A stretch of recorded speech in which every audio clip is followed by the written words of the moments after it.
apologize if I'm So, back. now that Cassandra's out of earshot, are you holding up all right? I mean, you go from being... Most people would have spread that out over more than one day. This is true. I'm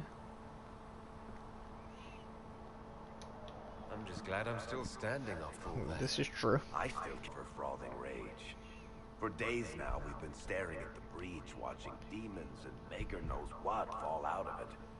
Bad for morale would be an understatement. I still can't believe anyone was in there and lived. If it was that bad, why did you stay? Cassandra said you were free to go. I like to think I'm as selfish and irresponsible as the next guy, but this... Thousands of people died on that mountain. I was almost one of them. And now there's a hole in the sky. Even I can't walk away and just leave that to sort itself out.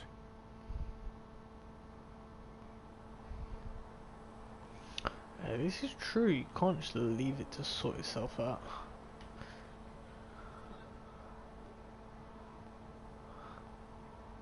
It's pure luck that I escaped. Good luck or bad. You might want to consider running at the first opportunity. I've written enough tragedies to recognize where this is going. Heroes are everywhere. I've seen that. But the hole in the sky... that's beyond heroes. We're going to need a miracle. We are gonna need a miracle. Let's agreed. I have questions about Hawk. I've read your Tale of the Champion, and I have a few questions. That's a pretty common reaction. Go ahead. See, this, I've got my, well, this is happening. Ideas as well as, couple beats. In the book, you say that first Enchanter Orsino turned himself into a giant monster made of corpses. How? Why? Do I look like an expert on magical weirdness to you? Well, I can't tell you how. For the why, all I can say is he was desperate.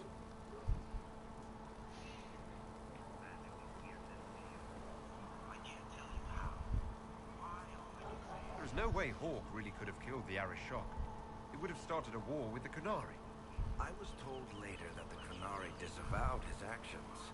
Apparently, the Arishok didn't get permission before he attacked Kirkwall, and the Qun didn't want another exalted march. When they finally sent a ship to haul the Red Dreadnought away, they just said, "We will never speak of this again." As far as I can tell, that's the Qun's version of an apology. Okay, that's a nice way to apologize, I guess. Where are the rest of Hawk's associates now? Merrill decided to look after the elves left homeless by the fighting. She's done a pretty good job of keeping them away from the Mages and Templars so far. I guess she has plenty of practice avoiding stupid human battles with her old Dalish clan. Fenris has kept himself busy, hunting down the Tevinter slavers who came south to prey on the refugees. I'm not sure exactly where he is at the moment. You can usually follow the trail of corpses, though. Isabella went back to the actually in charge, or just has a really big hat. Might be the same thing, honestly. Hawk's brother Carver is still in the free marches, helping the Kirkwall Guard keep order. Aveline is still guard captain. I'm pretty sure Kirkwall would fall into the sea if she quit her job. Okay, clearly someone is very unhappy, lucky dappy. Okay, I got sunlight there. Okay, this... Ooh, Have you heard about the refugees out short run too far. Singing Maiden.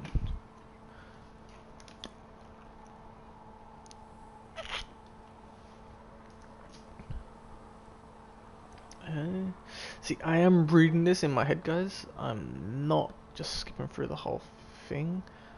I am reading it in my head.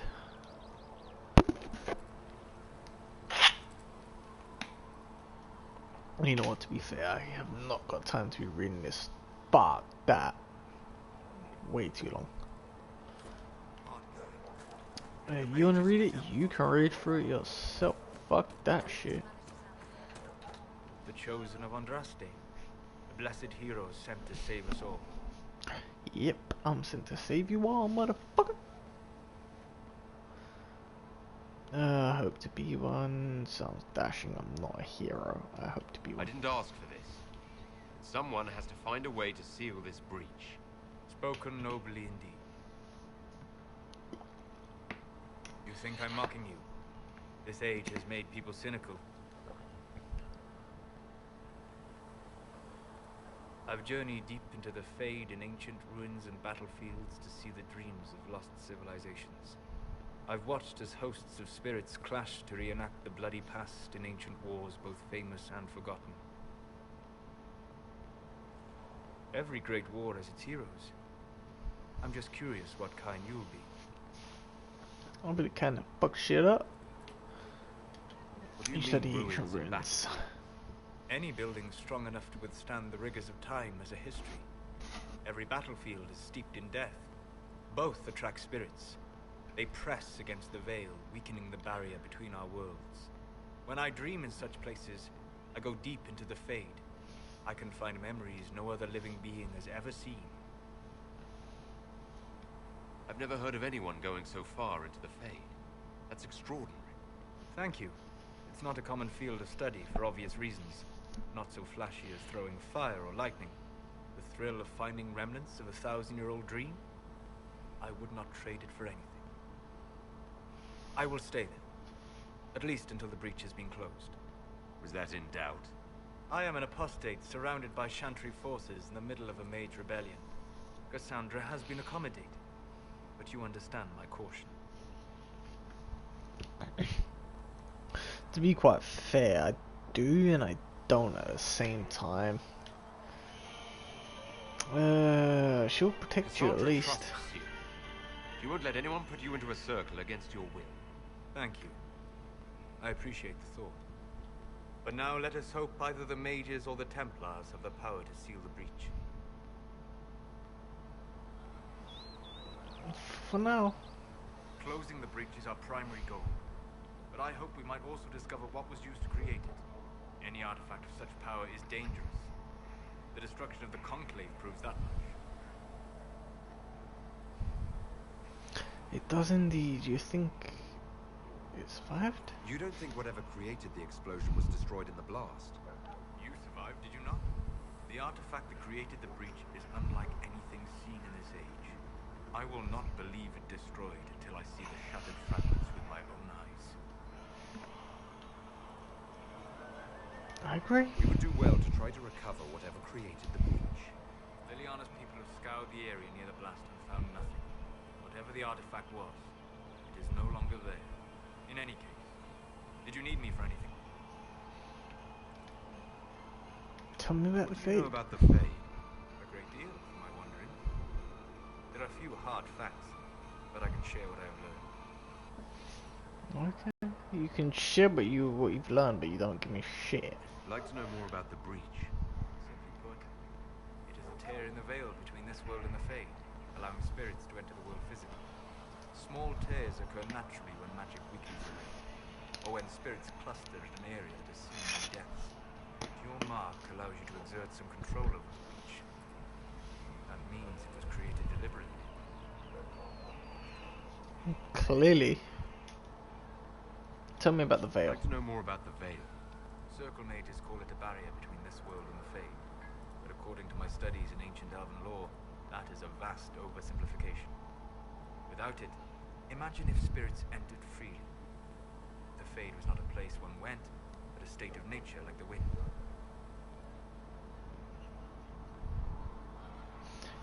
Okay then, that's one way to put it. That sounds marvelous, sounds strange, sounds dangerous. That sounds great. Sounds like it would be wonderful. And dangerous. But yes, a world where imagination defines reality, where spirits are as common as trees or grass. Instead, spirits are strange and fearful, and the Fade is a terrifying world touched only by mages and dreamers. I am glad that I'm not alone in seeing the beauty of such a world, along with the obvious peril. Tell I'd me like to about know more about demons. demons. The Chantry says that demons hate the natural world and seek to bring their chaos and destruction to the living. But such simplistic labels misconstrue their motivations, and in so doing, do all a great disservice. Spirits wish to join the living. The demon is that wish gone wrong.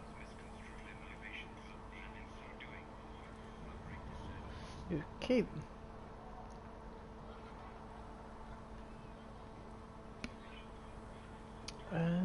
We can change that. Don't believe that, or I don't care. We can change Is that. there a way to coexist? To live with them? If not in peace, at least without such active confrontation. Not in the world we know today.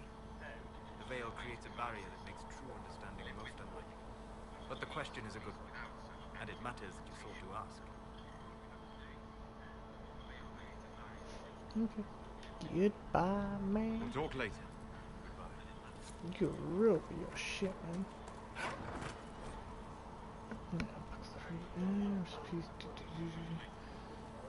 Using a quick position. Okay, sweet. Quick potions. Oh, clear spot. Okay, no potions available, apparently. Sacred Ask Okay. told me that he can't let the herbs go for anything. Let's go for it. Look who's back from the dead. Again.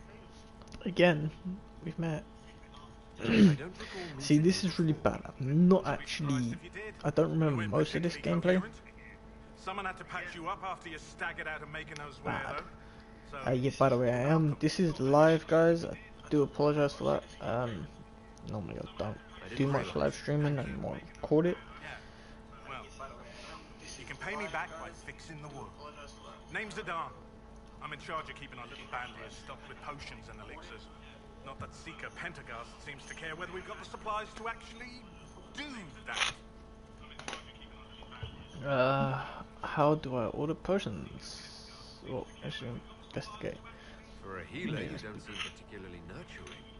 I'm not a healer. I'm an alchemist who's forced to play Mother Hen. You want something to burst into flame on contact with the air? Done. Gladly.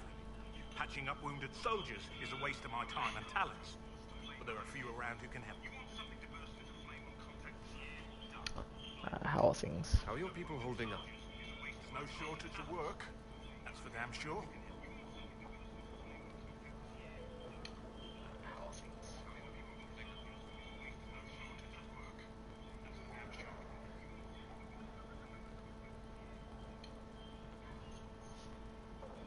I said, how are things? How are your people holding up? Oh, No okay. shortage of Apparently work. it doesn't go That's for on damn that one. sure.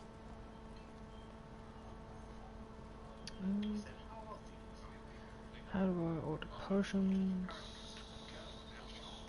How are your Oh, people no. holding up? No. I didn't want to do that again. I said, how do I order potions? How do I go about having potions made? Just take a look there and tell me what you'd like. Find a recipe for something better, I can make that too. Okay, report to Haven's Chantry speak. Wait, what?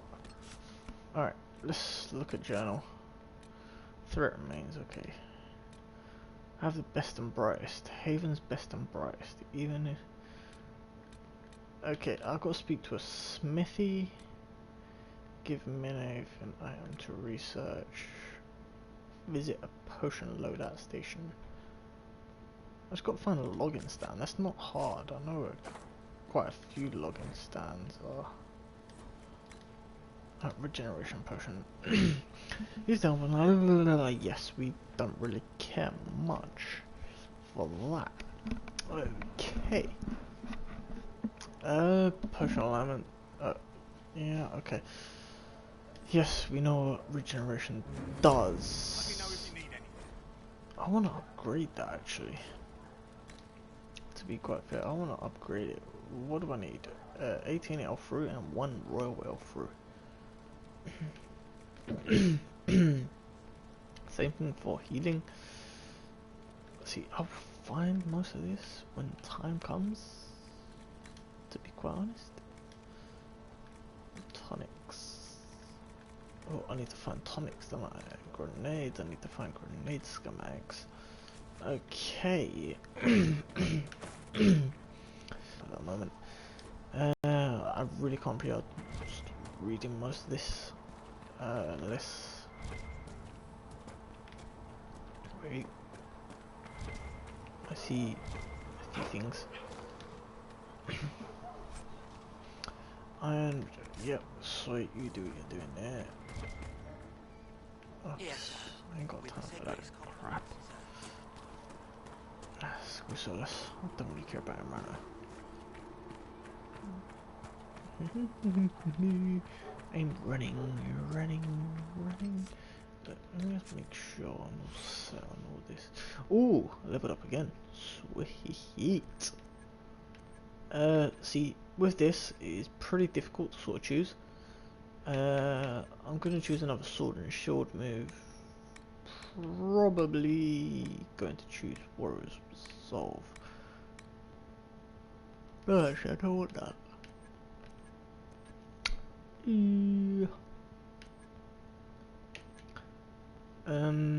Battlemaster. Do I want to go with Battlemaster? Passives are always really good on this game. I don't know why, they just really are. I'm probably going to choose a lot of passives throughout the gameplay. I don't know. We'll sort of see along the way. There was no word for heaven or for earth, sea or sky. Okay, let's speak to this nerd again. Good day.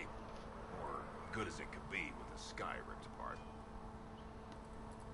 Well, clearly, Sky being ripped apart is pretty bad.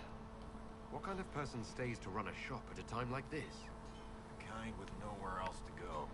Those blasted demons destroyed most of my goods. If I stay here, work some contacts, I can start rebuilding. Maybe, just maybe, Alright guys, so quick update. folks out in the process.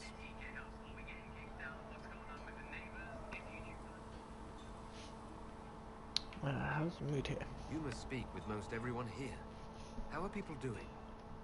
Hope and fear in equal measure.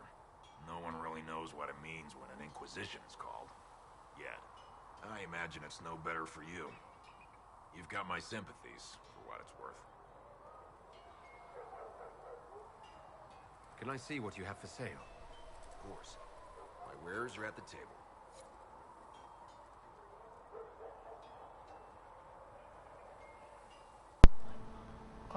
Well, okay. Let's go see what's outside here then. You see, I'm sort of... This is gonna sound really bad, I'm just running around doing shit that I need to get done. I like to see the sort of cinematics. I like to know the schematics. I'm Habit, and everyone knows who you are. How's the new gear fit?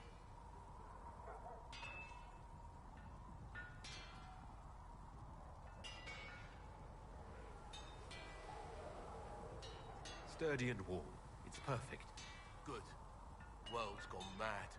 Stock armor and blades are good against bandits, but we're not fighting bandits. My gear will see you through demons, apostates, whatever this world throws at you. So, you need custom work. Something special. You bring the materials to us, we'll make it happen. Goodbye. Right.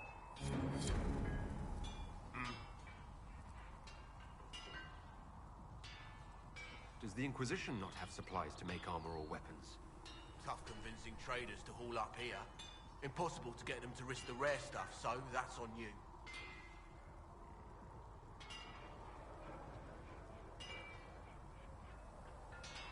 Who outfits the Inquisition soldiers? Not me. I've got work to do. Can't be passing a sword to every blighter who signs up. If you want to help the troops, talk to Thren, the quartermaster. She'll set up requisitions. How did you come to be here? Come from a little town called Lothering. Long gone now. I was in Redcliffe when the Darkspawn hit it during the Blight.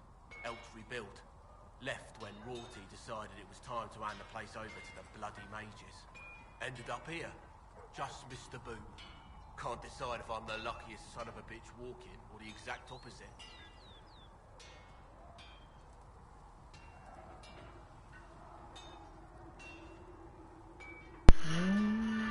You can't say I'm the luckiest person. Let's go with lucky. You're still walking. That's always good. True enough.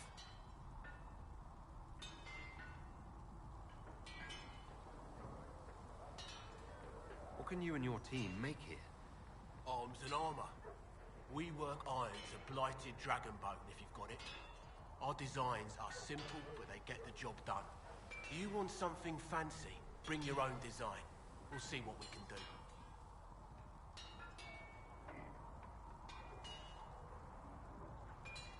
Can you help improve my arms and armor? Yes. You find a new piece, a pauldron or greaves, we'll take care of you. You can't just slap a new hilt on your sword in the field.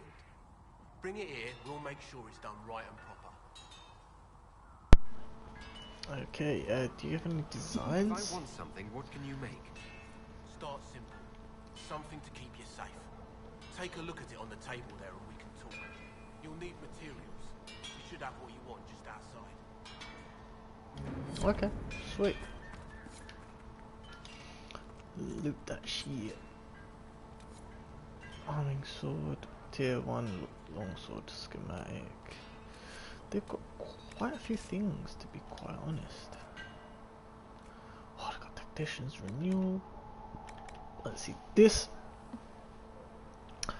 is gonna sound really bad, guys. This is sort of how you respect your person. A tactician's renewal allows you to respec, update, if you want to say. Alright, what's my armor at the moment? If I go to armor, I don't really want that. Eesh. Let me know. It's gonna be bad. It's gonna sound really bad. You not happy with me, man? Alright, I've got 6 and 4 that I need there. What's my sword at? Oh, 48. My sword needs more updating, should I say, than anything else. Clearly. Arming sword. Each crafting material has a stat value for each possible sword type, which you can view by examining the material. The final value of the stat coming from the slot is determined by multiplying this value by the number of materials placed in the slot. Okay. So, okay, clearly if I put anything like iron, onyx or summerstone, it increases the damage. It puts it as 50 damage and 56 DPS, which is damage per second. But iron is very common. However, onyx and summerstone are not. Let's put some summerstone on damage bonus.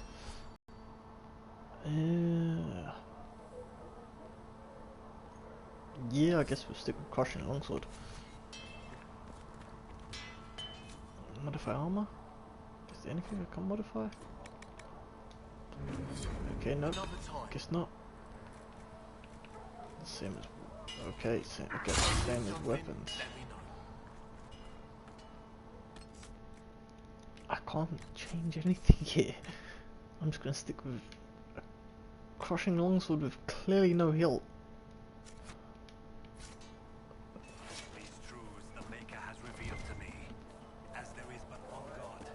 Iron, look, see? This is what I'm saying. Iron is common on this game. I'm doing this over the other side of the wall.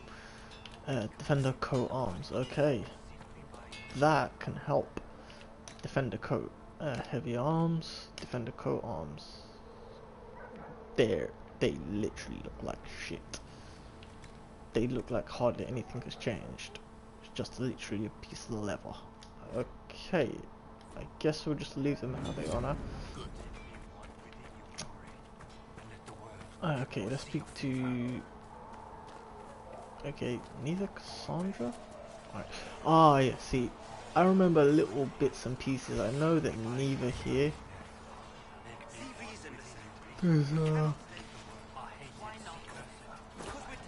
There's a few things going wrong here, I guess, for me.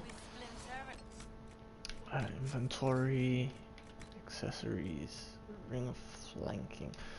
Okay, it adds 5% flanking damage. Okay.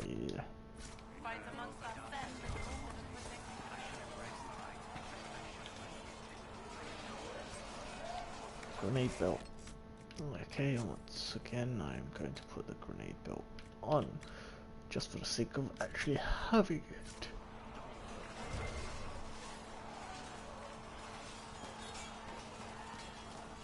Almost ran into a couple of swords clashing together. Pretty bad.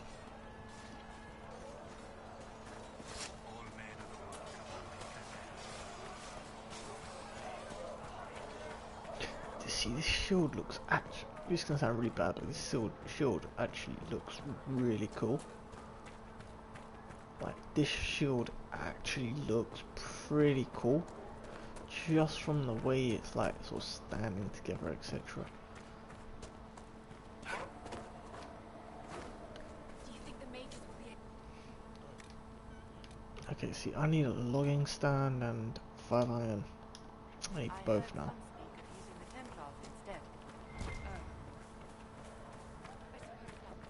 Open. Oh, okay, I open the door and I disappear.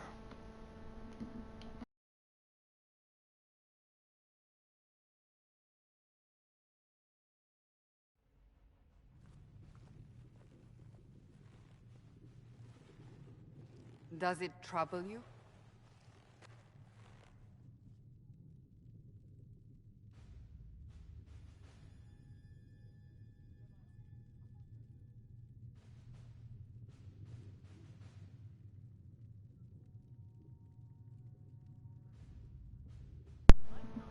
I actually don't know what to choose. I want it gone, it's fine. Where does it come from? Not anymore. It didn't close the breach. It's fine. Not really. What's important is that your mark is now stable, as is the breach. You've given us time, and Solas believes a second attempt might succeed, provided the mark has more power. The same level of power used to open the breach in the first place. That is not easy to come by.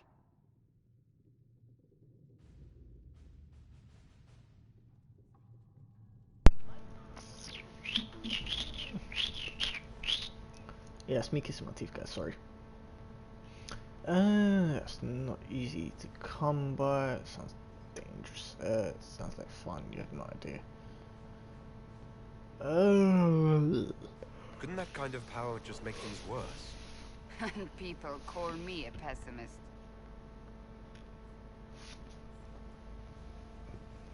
Oh my. See, I know you can do like romance scenes in this game. I might romance Cassandra. Only for a moment. This sounds really bad, but I think she's quite fit. This is Lady Josephine Montelier, our ambassador and chief. But I think she's quite fit as well. I've heard much. I sound so gay saying it. Fucking cartoon, gaming characters look fit. My position here involves a degree what am I doing with of life? She is our spy master. Yes, tactfully put, Cassandra. Yes, I am. You are my spy master. A pleasure. Pleased to meet you. Indeed. I mentioned that your mark needs more power to close the breach for good. Which means we must approach the rebel mages for help. And I still disagree. The Templars could serve just as well. They're pretty much need good. Power, Commander. Enough magic poured into that mark. Might destroy us all. Templars could suppress the breach, weaken it, so... Pure speculation. I was a Templar.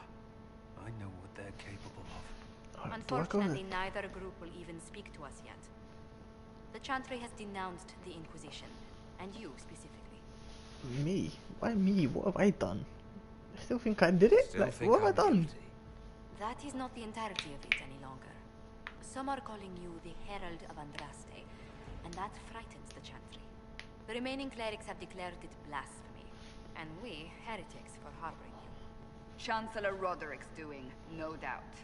It limits our options. Approaching the mages or Templars for help is currently out of the question.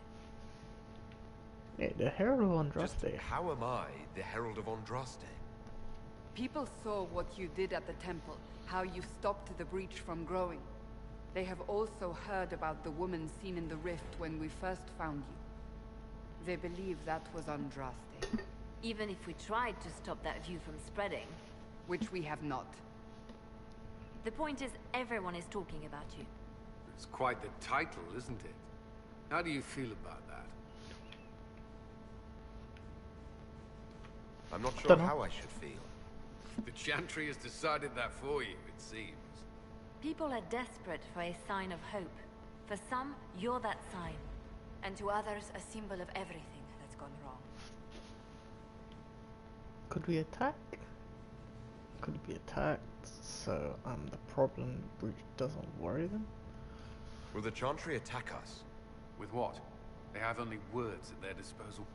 And yet, they may bury us with them. There is something you can do. A Chantry cleric by the name of Mother Giselle has asked to speak to you. She is not far, and knows those involved far better than I. Her assistance could be invaluable. Yeah, true, it could be really valuable, to be quite fair. Yeah, I'll talk to her. I'll see what she has to say. You will find Mother Giselle tending to the wounded in the hinterlands near Redcliffe. Look for other opportunities to expand the Inquisition's influence while you're there. We need agents to extend our reach beyond this valley. Yes, and we you're need to. better suited than anyone to recruit them. In the meantime, let's think of other options. I won't leave this all to the Herald. No, please don't. I don't appreciate having everything left to me. What they were doing, Inquisition can unlock areas for scouting operation for the hinterlands on Ferrod and outside of the water. Okay, a big bet. I clearly only have one, so I guess it's secrets.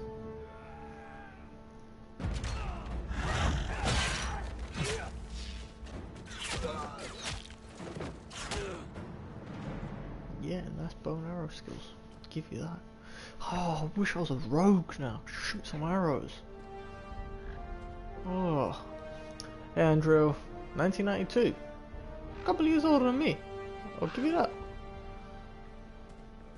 It's pretty difficult to sort of decide on quite a few things on this. Let's see how everything pans out here. See a birdie flying off. But yes, hey Andreo, well, 00 Andreo, 1992. Hello goes back to you. Well, this can sound really weird. I've sort of got a sort of OCD sort of thing. I always say it goes warrior, rogue, then sort of mage. That's sort of how I pan it out. It's just more convenient for me, I guess. It allows me to sort of understand how everything's working out for me. Once again guys, I am really sorry that I haven't been uploading much recently. It's pretty much because, as I said, I have been really busy with work. I have been really busy with, like, well, as I say, work's the main thing. I have been writing a book. Not about myself, just a general book in general. Just sort of more of a fantasy fiction sort of thing. You might see it come out in future. I won't set any distresses out there. I've heard the stories. Everyone has. We know what you did at the breach. It's an honor to meet you, my lord. Inquisition Scout Harding, at your service. All of us here, will do whatever we can to help. Harding, huh? Ever been to Kirkwall's Hightown? I can't say I have. Why? You'd be Harding and... No, never mind. Ugh. Well, clearly she disapproves. But I'm pleased to meet you. Pleasure to make your acquaintance. We should get to business. The situation's pretty dire. We came to secure horses from Redcliffe's old horsemaster. I grew up here, and people always said that Dennett's herds were the strongest and the fastest this side of the Frostbacks. But with the Mage Templar fighting getting worse, we couldn't get to Dennett. Maker only knows if he's even still alive. Mother Giselle's at the crossroads helping refugees and the wounded. Our latest reports say that the war's spread there too. Corporal Vale and our men are doing what they can to help protect the people, but They won't be able to hold out very long. You best get going. No time to lose. But yeah, as I was saying, guys, I do apologise. I sort of went quiet there. It's purely because, well, I'm sort of playing a game. I'm not really gonna jump in midway through the conversation of the game. Like, he's talking to someone. Like, you can't just jump in and ruin it all, to be quite honest. I do apologise for that. I wasn't just like going dead quiet for no reason. But as I was saying, I am sorry that I haven't been uploading recently. I haven't, well, for a very long time, to be quite honest. I haven't really been doing much in the past while. I've just been more focused on work, more focused on anything that I do, to be quite honest. I do sincerely apologise for that. I do apologise, guys. My throat is really bad. Trying to protect the refugees. But yeah, as I was saying, I do apologise sincerely. I will sort of like upload more often. I will start like, sort of making more videos, putting more detail into things, I guess. I do apologise sincerely for that I haven't been on point, I guess. But I will promise to like sort of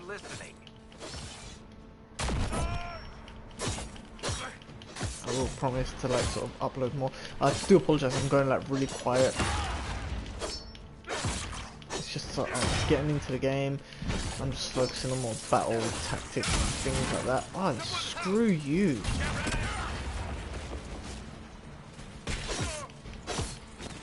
Wait, where's Cassandra? Like, you're meant to be backing me, bitch.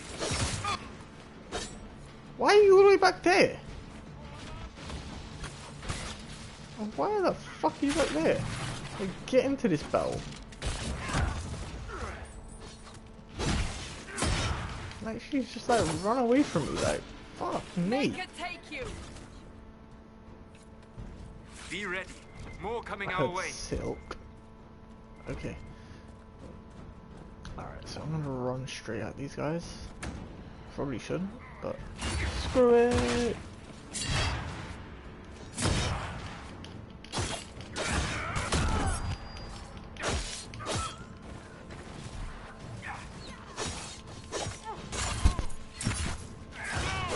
Come closer to me, boy.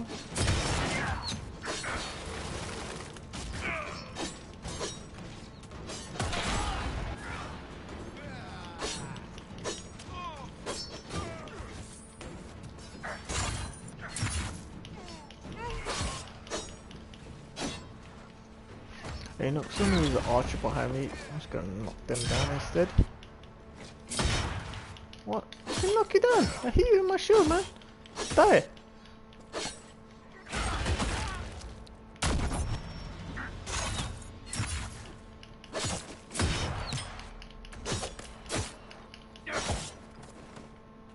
Alright, see, guard on this for some reason is quite shit.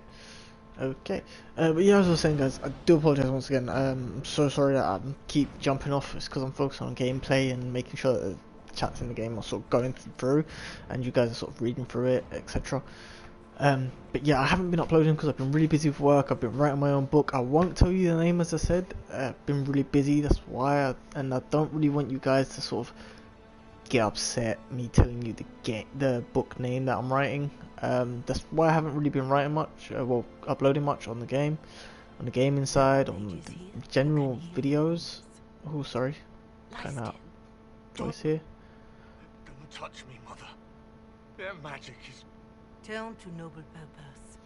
Their magic is surely no more evil than your blade. What? Hush, dear boy. Allow them to ease your suffering.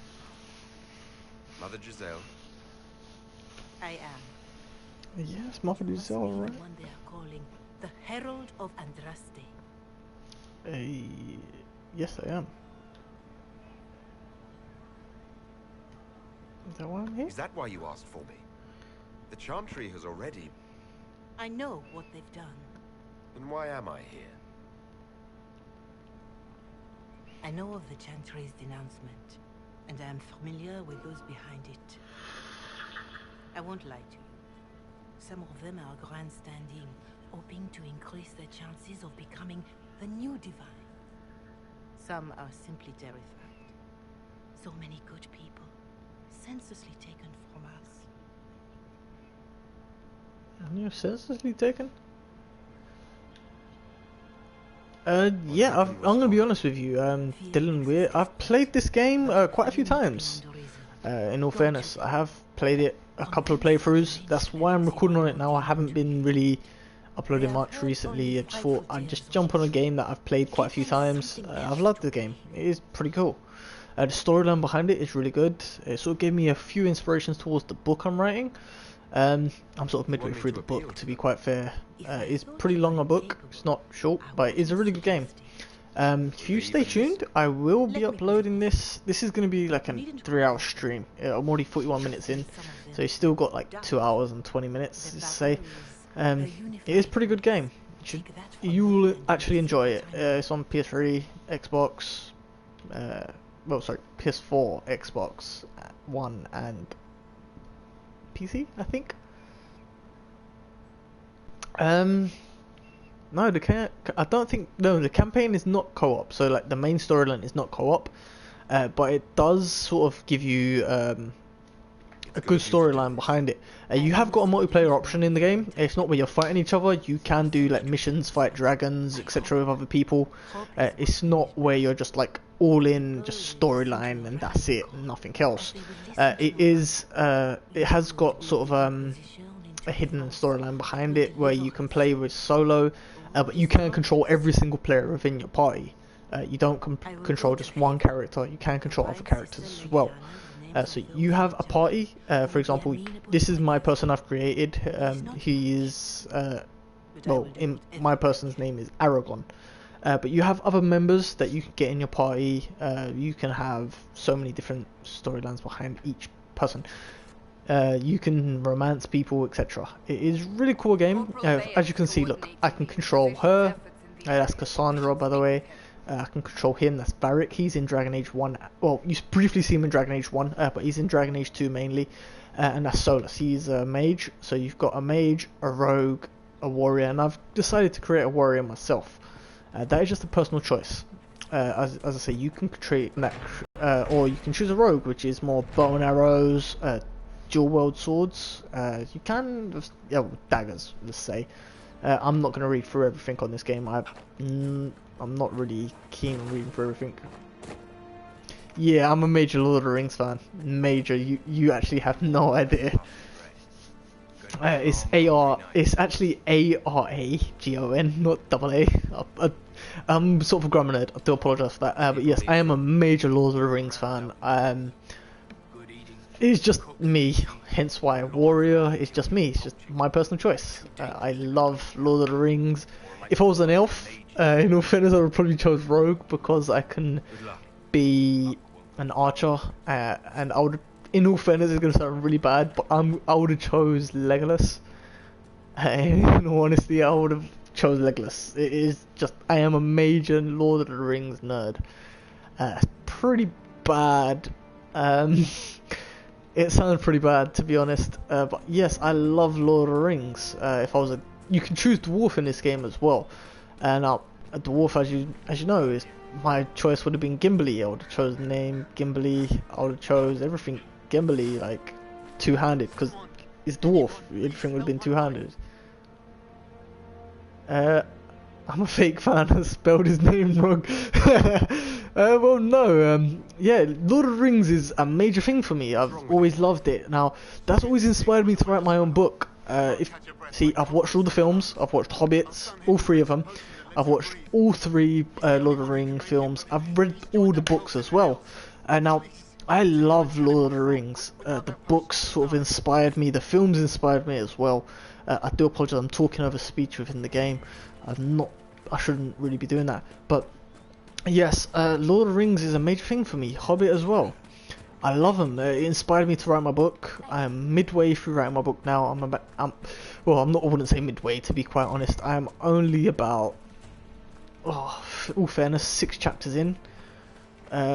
See, 6 chapters sounds like a lot to like most people, but me personally, I think 6 chapters is a short story.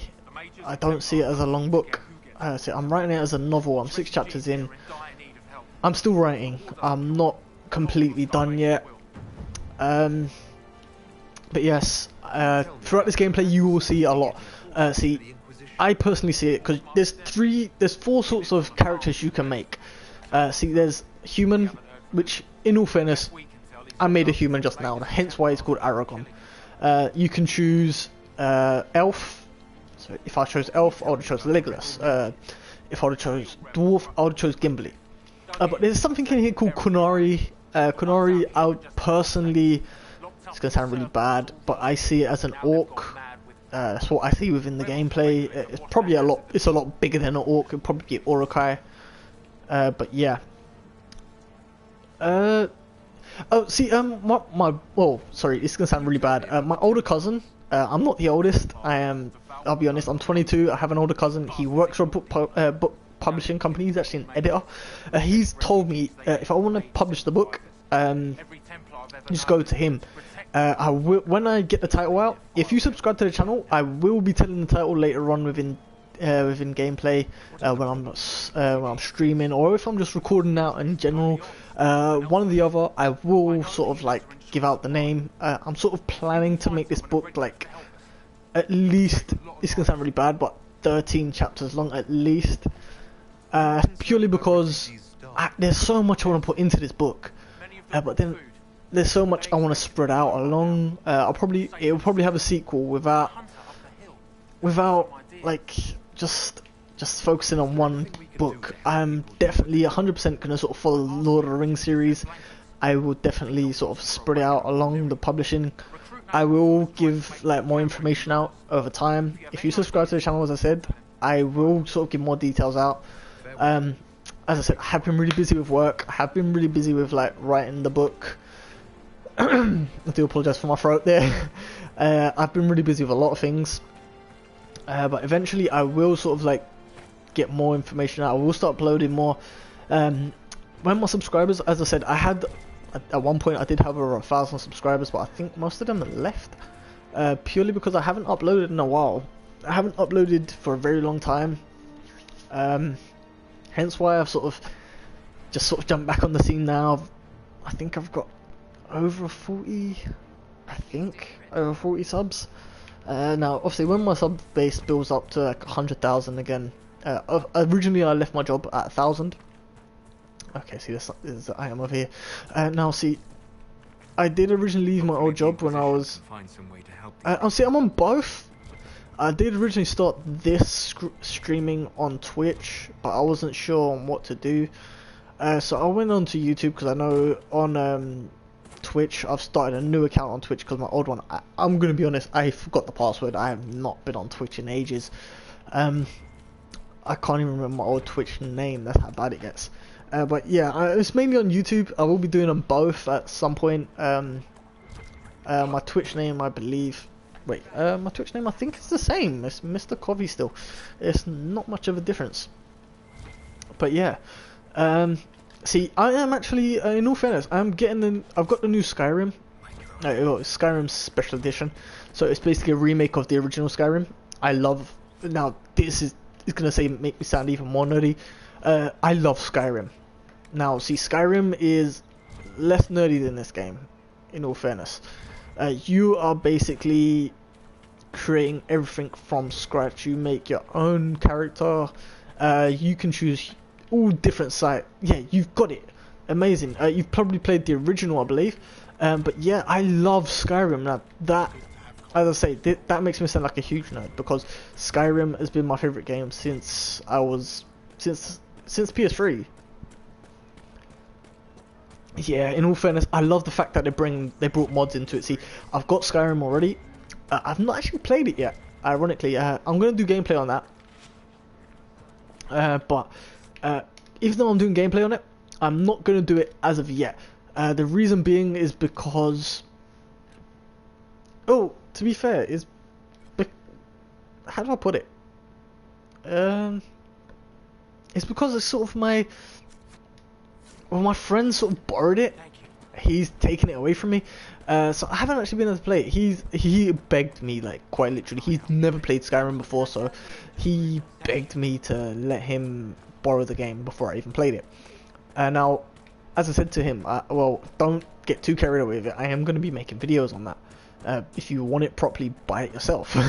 It makes me sound like a right jackass. I don't mean to, but in all fairness, I don't care. It's my game. I love it. I love Skyrim. These poor sods lost everything when the mages and the Templars. Yeah, same. We were in a village. See, with me personally, I probably won't use many mods. I don't want to ruin the mods. I don't want to ruin the game. I love the game too much as it was normally. I like the fact they've sort of, in all fairness, I've seen a few videos. I've seen my mate play it a little bit. I've seen sort of a few bits of the content. They could have made the graphics a lot better. They could have. Like, they've had so many years since the PS4 come out to make the graphics better for that game. Fair enough. They made Elder Scrolls. I've got Elder Scrolls here. I could make videos on that, but I'm quite far into it. I don't want to ruin other people's like jumping into like. I don't want to ruin other people's sort of insights into the game. But yeah, Elder Scrolls is amazing in all fairness. I love the fact that it's really online, really in depth, and these guys are fucking me up. Oh shit! Alright, why are they fucking me up so bad? Oh shit!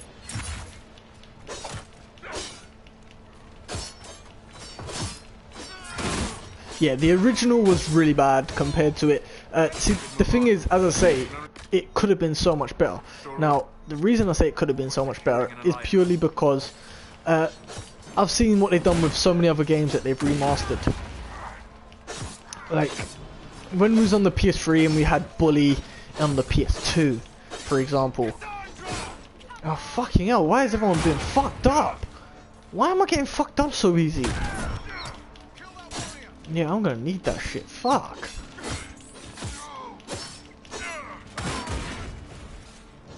Why am I getting fucked up? Oh shit.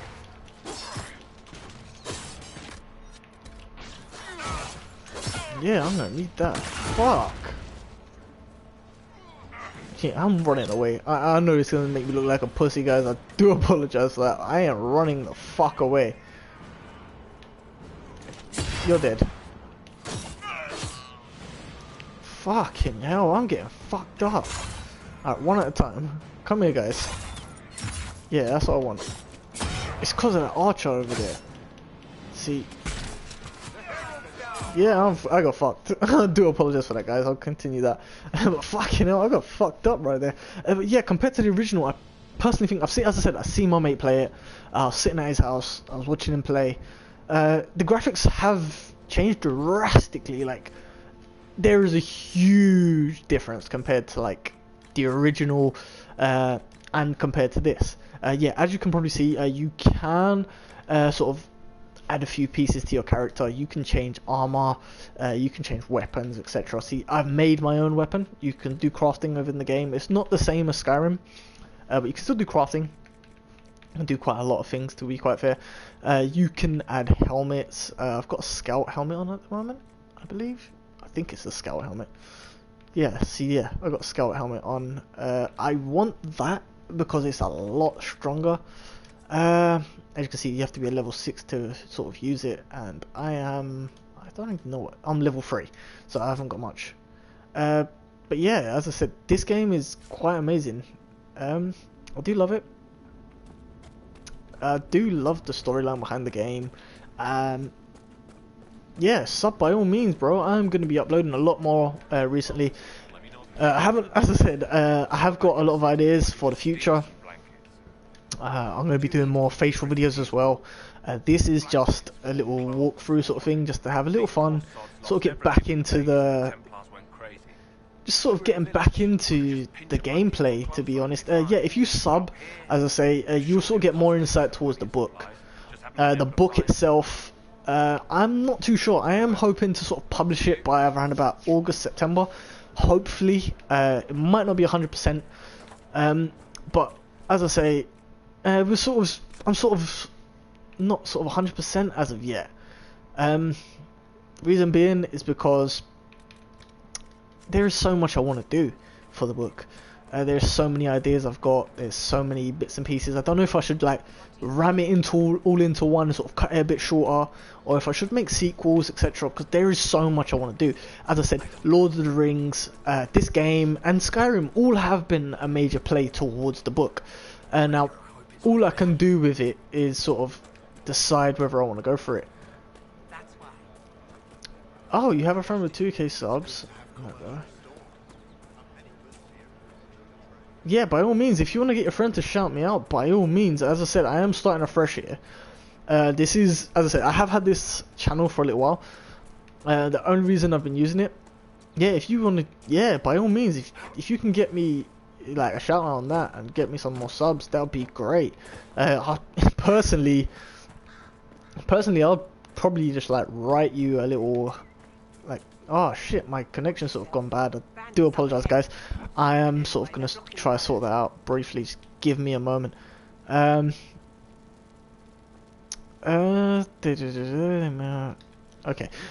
See, if you can get me that, by all means, I'll be more than happy. But what I will do, 100%, without a doubt, when I get the book published, I'll get the first copy, I'll sign it. You send me your address, I'll send it straight to you. It'll have a fully signed copy by me. Because I'll be the full official author of the book. You get a full official copy from the author itself. So that's a bonus for yourself, I guess. But yeah, if you want to sub, get everything sent out. I am trying to sort out my stream here. I don't know why it sort of screwed up for me. I do apologise for that, guys. But yeah, I will sort all that out right now, quite honest. Actually, I'll be over the moon, in all fairness.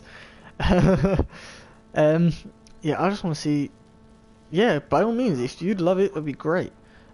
Yeah, I sorted out the stream here. I don't know what's up with my connection here. I don't know. I am fully wired in, so normally it doesn't mess up much. But yeah, if you get a fully signed copy, oh, in all hopefulness, well, me hoping.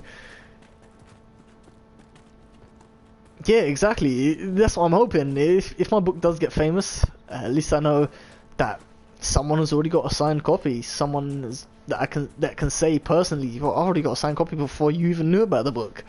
Hopefully, I do pray to God on this stream. Oh, see, no, on my screen it normally comes up with, if it's not working properly, it'll come up saying, oh, it's a bit blurry, etc. But yeah, if it's working fine for you, great, amazing. But yeah, if you get a signed copy before everyone else, that'd be amazing. Before I do any like book signings in future, it'd be amazing. It is. I'll be honest with you, it's gonna sound really bad. I've done every chapter except chapter 1. I've done chapter 2 to 7. I've not actually done chapter 1 yet. Chapter 1 is probably the hardest one to do.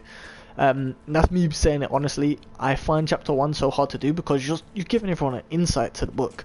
You've got to get everyone intrigued by that first chapter. I've skipped so much that I could have put in the first chapter already.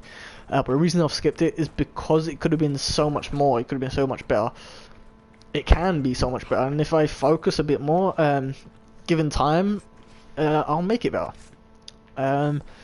See, now this is probably going to be my first stream for a little while. I probably do my next one in a day or two. I won't be doing one tomorrow. I'll probably do one a day after. But I won't play the game without anyone watching. Yeah, it's more of a, I wouldn't say, yeah, it's a fantasy drama. Oh, sorry, genre, sorry, not drama.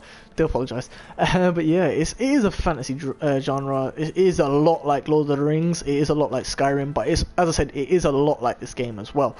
The reason being is because I love the game. As I say, see, I'm using a shoot 'em up character because these guys get too far to like sort of like catch them. To be quite fair. Oh shit! I killed 2. Sweet. Yeah, but yeah, yeah, it is. It's about 4 AM, I think. Yeah, it actually is. It's like 2 minutes to 4 a.m. Yeah.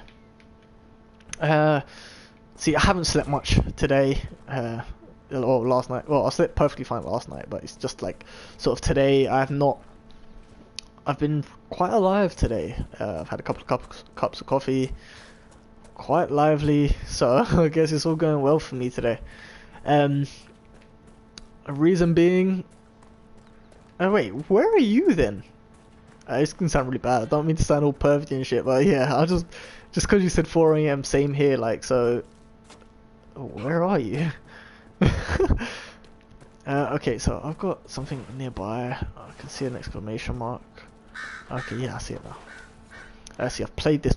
Okay, search the cathedral foothold. Oh, Cannonhead. Oh, you're Scotland. You're up north. Sweet. I was actually in Scotland a couple of.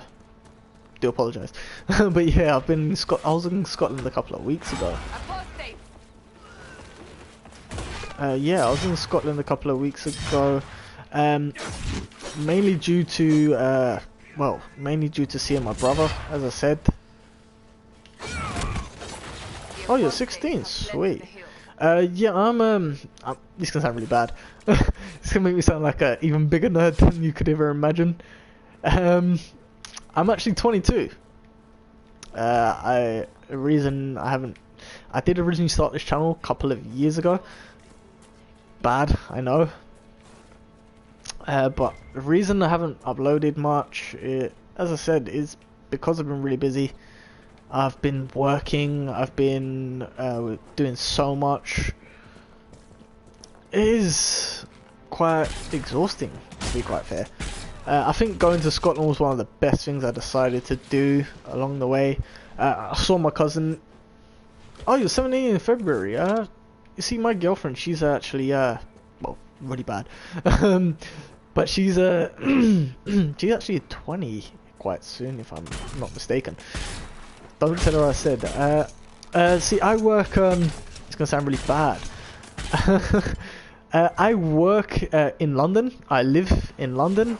It's just something I enjoy doing. I love where I am from. I love what I do here. London is an amazing place. If you get to know the place properly, as I say to everyone, you learn so much about the place. I was born, raised, and pretty much grown up in London. I have been around. I've lived in Birmingham. I've lived in Blackpool, Blackburn as well. As you probably see, but if you see some of my other videos that I've posted on my channel previously, I had one on here that caused a lot of distress between a few people that followed me. I didn't mean to sound racist towards my own kind. I did not mean to at all. I just meant it generally because I'm not Muslim. Oh, you work in JD. See, I swear, this sounds so bad, but JD have the fittest girls ever. Now, see, if my girlfriend watches this video tomorrow morning, she's gonna kill me. But JD generally have the fittest girls working in there ever. Like, I've never seen a place where someone could have so many beautiful girls in one go. See, Westfields is my local shopping centre. Stratford City, Westfields. And JD in there, I swear to God, the girls are beautiful. Like, wow, I have a heart attack. Some of the times I've gone in there a couple of times and I've just gone like, wow, like, how do you work there? I give it to you, I'll take my hat off to you by all means. Like, how the hell you work there and make everything work out for you, I will never know. Some of the girls there are just, oh lord, you just get so happy. But yeah, as I was saying, if you watch some of my videos, there was one that I'd done which was originally my insight to the channel, and I stopped doing the insight because it got pretty bad, it got pretty rough. Quite a few people sort of looked at it and thought, wait, you're being racist. I wasn't being racist. I did not mean to be racist at all. I'm mixed race. I'm actually mixed between English, well, I'm actually mixed between quite a big race, in all fairness. So one would be Pakistani, English, Irish and Scottish. Hence why I run up to Scotland to go see my cousin. It is because I am part Scottish, hence why I have family in Scotland. But yeah, someone saw the video. Because I said no, I'm not a Muslim, I'm not a terrorist. I was just going with the generalization at the time. I didn't mean to sound racist or anything like that. I'm not a racist person. I didn't know you could be racist to your own kind. I didn't know at all. But I genuinely didn't mean to. I love my country, countries that I'm from, and I love what I do. Like, I enjoy it, but I just didn't want to be generalized like everyone else. Like, I've had one of my friends, it's gonna sound really bad. One of my friends, he used to do YouTube. He actually deleted his whole channel because he got racially abused. Like, he generally, like, deleted his whole channel, deleted everything because he got racially abused. So I wanted to make it clear, I am not a racial person. I'm not someone like that. Exactly, yeah. Some people you do shake your head with, but there's not much you can do. You just sort of have to deal with it, get over it, I guess. That's sort of what I'm going to do now. I don't care what anyone sort of says anymore. Sort of just like grown out of it. Originally, when I started this channel, I was 19, I believe. I think I was 19, 18, 19, something like that. 100% I know it's something between 18 and 19. But yeah, once I realized that, like, why do I care what anyone thinks? Like, I'm just gonna be myself. I just realized, like, I live so much happier. I live such a happy life compared to what I did originally. You'll realize with these little things here, these are a major, well, they're not a key to the storyline, but they help you get some amazing artifacts along the way in order to, like, help yourself progress through the storyline. You sort of see it now. My channel name is Mr. So it's MRCOURVY. So Covey. Yes, I'll admit it is sort of an alcoholic drink. But that's just me, I guess. There's not much you can sort of say about that, I guess. Oh snap! I've done this before, but I can't remember how I done it.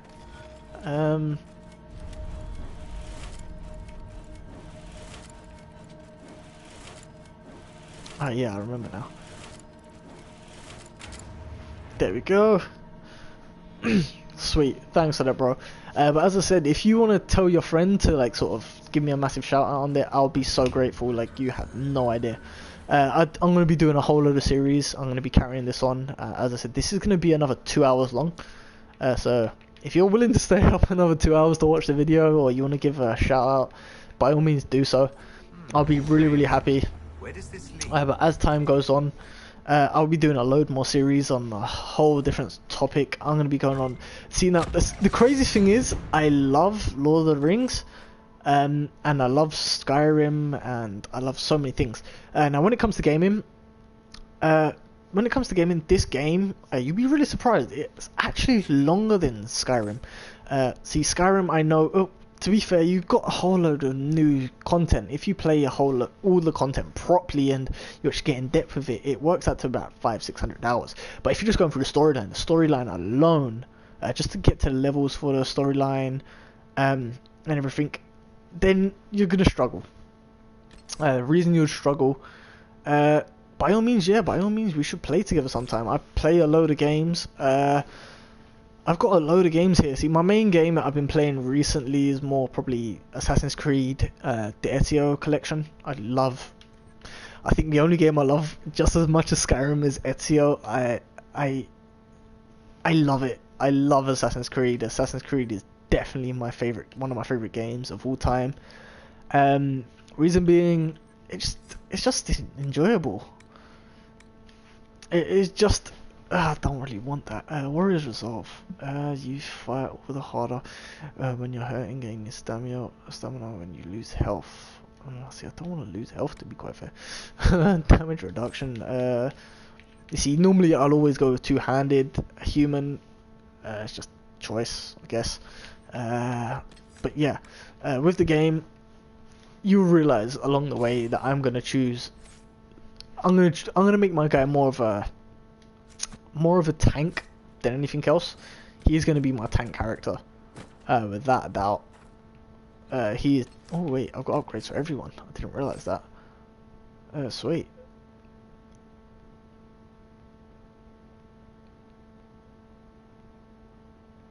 You stopped past 3? You stopped past 3 on what? Wait, you 3 hours in or 3 games in? I have no idea. Oh, Assassin's Creed 3. Oh, see, I think I know why you stopped. See, I was originally going to stop as well. It's because Assassin's Creed 3, you see Desmond die and you think the whole story dies with that. But if you actually play like Unity, Black Flag, even the new one, before Assassin's Creed Ezio Collection, there's obviously Syndicate. Now there's still a normal story behind it all. I think it sort of kills you, the fact that Desmond's gone, because Desmond was like a major character. You don't want to lose someone so major to yourself, but you do, and you can't do nothing about it. But you just carry on. I'll tell you now, I'll be honest. You just carry on with the gameplay. You sort of carry, but yeah, you just carry on. You make things better along the way. But trust me, I swear. Yeah, I'll be honest. Most people, even one of my best friends, he's sort of the person that sort of got me into Assassin's Creed. I never even knew what it was until I saw him play Assassin's Creed 1. But when I saw him play it, I was like, wow, this game looks quite cool. But then he stopped playing it when it got to Assassin's Creed 3. That was because he saw Desmond die. Now, see, I don't know if they're going to be making a new part towards the game. What I've heard recently is that they're actually going to be doing remastering most of their games that they made on the PS3. So, as I said, they've made the Ezio Collection, which is Assassin's Creed 2, Brotherhood, and Revelations. Now, all of them, I swear, they look so much better on the PS4. The graphic content is so much better. Now, what I'm looking forward to, I'm hoping, personally, myself, I'm hoping that they make the Assassin's Creed 3 go onto the PS4 as well, along with, well, Black Flag's already on there. Most people don't realise that, but Black Flag's already on the PS4. Black Flag came out originally on the PS4, so you sort of get used to it, but it's not the same, I guess, because it's not. You used to play it on the PS3 at that point. I bought it. See, I bought Black Flag. I've got the collector's edition to every one of their games, and that is how badly I love Assassin's Creed. I've got the collector's edition for every single one of their games. But there's still a storyline other than in what's in the Animus on throughout all their games. It is amazing. You get used to it. You learn to love it. I promise you that. Because I've played Unity. I played Syndicate. I played Black Flag. Now, see, behind both of them, you still get a game storyline behind it other than what the Animus gives you. It's what's outside the Animus as well. It sort of makes you think, wait, hold on a second. I thought maybe he's still alive. It does give you that idea. It doesn't show you. It just says maybe he's still alive to you. That's all it will say to you. It won't say much more. But it is really good to hear and see, wait, what's going on?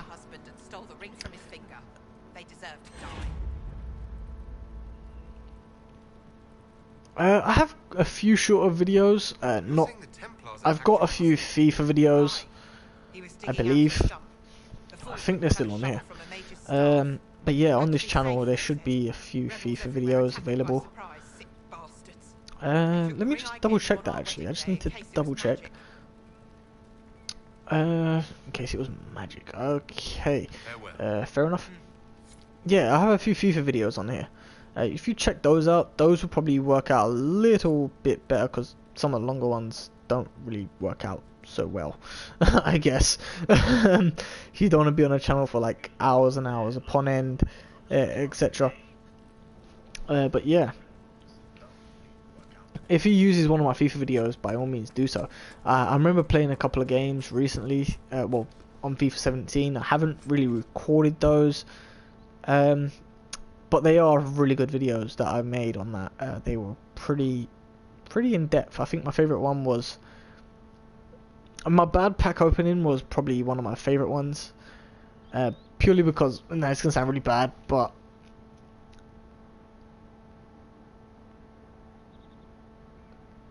what, a new FIFA video? I might make a new FIFA video.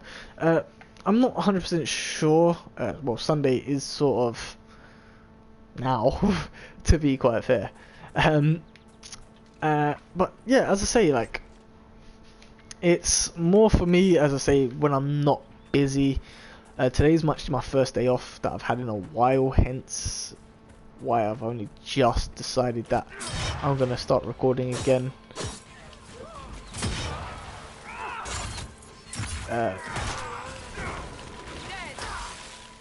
Oh, next Sunday. Oh yeah, by all means, I'll guarantee I'll have a new video out by then. I don't know if it'll be shorter. It'll probably be a normal stream.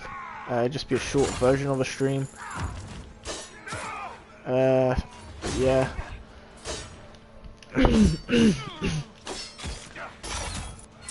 But yeah, it'll definitely be a short video I'll bring out. It might be a FIFA one. That's purely because I haven't really done a FIFA video in a while, so I don't want to ruin it, etc. Like, I'd rather just make sure it's on point. My throat is slowly going. Wow, I don't have an idea why. Why is this guy screwing me over so bad? See,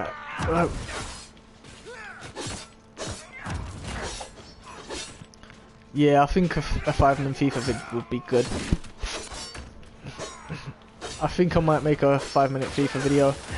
I might actually start making one if I get time tomorrow. I might actually make it tomorrow and just like sort of stick it on. It might be a normal live stream originally, but yeah, it's just because my setup slowly. My girlfriend, sorry, not my wife. My girlfriend sort of uses the computer more than me. I did originally give her I gave her the right to sort of use the channel herself. Well, not channel, the PC. Don't really use it much.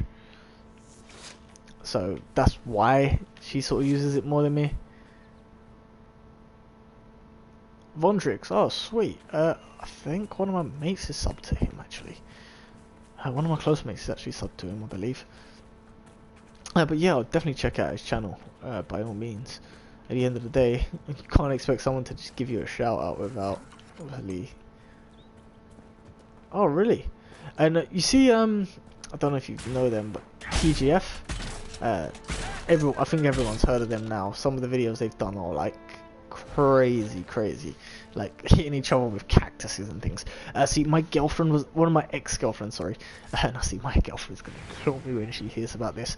But yeah, if one of my ex-girlfriends was actually close friends with them, so I actually met them originally personally, like face to face, like meeting them face to face. I was like, wow, this is crazy. Like, I'm meeting TGF.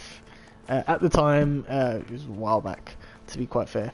At the time, they weren't majorly big, but I used to like their videos a lot because some of the things they've done were crazy. Like, wow, you took like shots of all different alcohols and everything.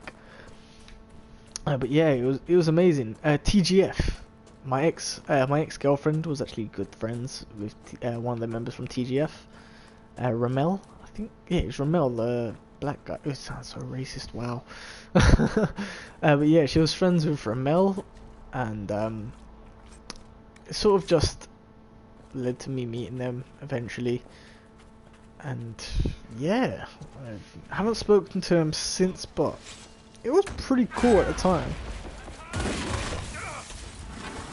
At the time, it was really cool. I was talking to TGF. Yeah, TGF, bro. Yeah. I don't know. You might not have understood when I said it, but yeah, TGF.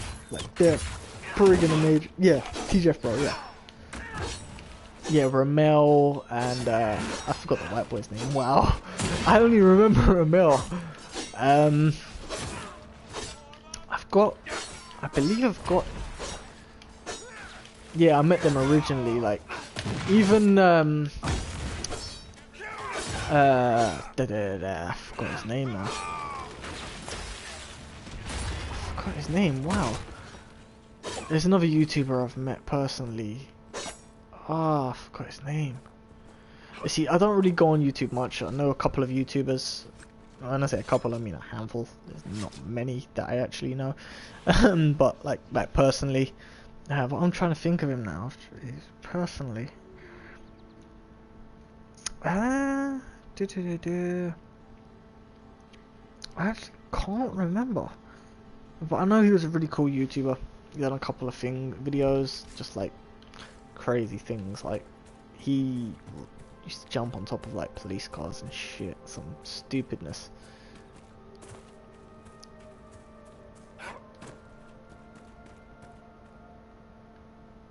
Oh, you're a YouTube whore. I like the name of it. I like the way you put it, YouTube whore. That is pretty cool. But yeah, as I was saying to you about this game, bro, like right now I'm just sort of like running around trying to do a little few bits and pieces. I think the start of the game's a lot harder than it is later on in the game. A beautiful area to have seen so much. I don't know. Personally, I think it is because it's just because you're building. You gotta get some of the skills in place. I think when you're more like level 10, things become a lot easier. Like now, I've got the ideal character to like do this mission, at least. And that's really because he shoots them from afar. And you're killing them from a mile away, like you have no issue.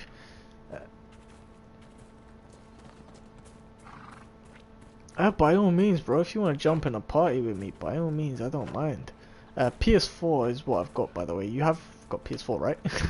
Just making sure, like, some people have Xbox. I don't actually have I have an Xbox One, but it's sort of in my other room. It's not in this room with me.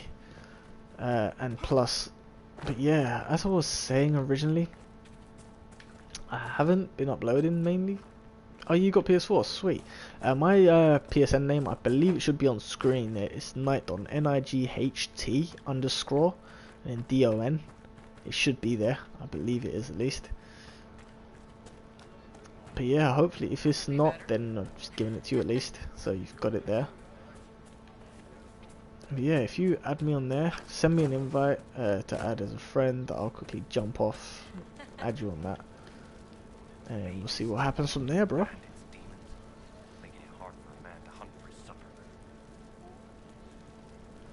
Yeah, make it hard for. I got ram meat for you. Here you go. This will help. It more than helps. With this, I can fill these hungry bellies, give these folks some hope. I didn't think much of the Inquisition, but no one else is helping like you lot. Maybe I was wrong. No, we are the helpful ones, man. Travel to Valrio. Okay, I need 4 power for that. I want to travel there now, but yeah. Hinterlands. Yeah, I don't want to fight bandits yet. Apostates in Witchwood. Don't want to go for that. Rifts on the outskirts. Let's go for rifts on the outskirts, just purely because I can.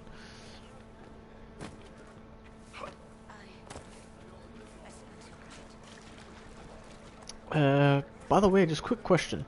If you was to jump in a party with me, you would obviously give vocal, right? Because I was going to sound like a complete weirdo talking to myself for a full conversation. But yeah, by all means, as I said, add me. I'll jump in a party with you. Just we'll see what happens from there. But yeah, I am looking forward to, obviously, as I say, writing my book, getting it out there, getting everyone to sort of see the book. This is just—it's not really an advertisement for the book. This is just more just for fun, YouTube. But if I manage to get to over 100k followers or subs, shall I say, then I might actually consider leaving work and just like dealing with just like purely YouTube, just getting more into it and like getting everyone to sort of see that I'm into my YouTube. Wow, wait, what? This guy.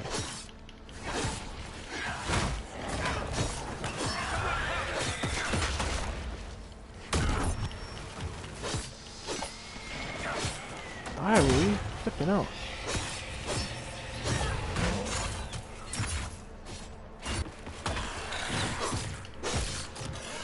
Die already. There we go. Don't need that.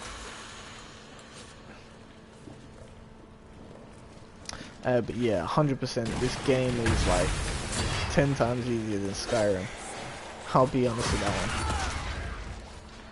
one. Yeah, I believe I received a friend invite now. Just give me a second, I'll like that. Get up.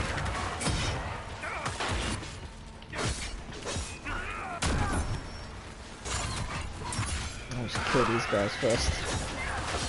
Yeah.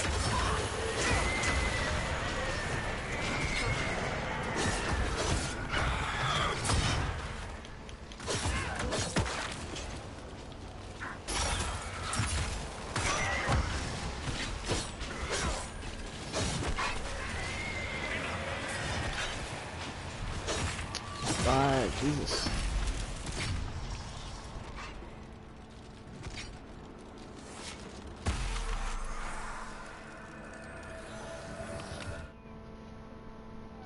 Sorry guys, I am sort of just like jumping into a party with one of my new friends now, I guess. But yeah, you'll still hear gameplay, etc. Create a party. Yeah, there we go. I see him now. Sweet. But yeah, I've just been, as I was saying, guys, I have been really busy with like sort of making, making my book. Sort of, I've made sort of the front cover for it. I've done quite a bit for the game. Well, for the book, sorry. I do apologise. It's just sort of like getting everything sorted out and built in, etc. But yeah, eventually everything should be sorted out. It should be in play. Yeah, see everything's sorted there now. See, as you can probably see, I've received the friend invite, etc.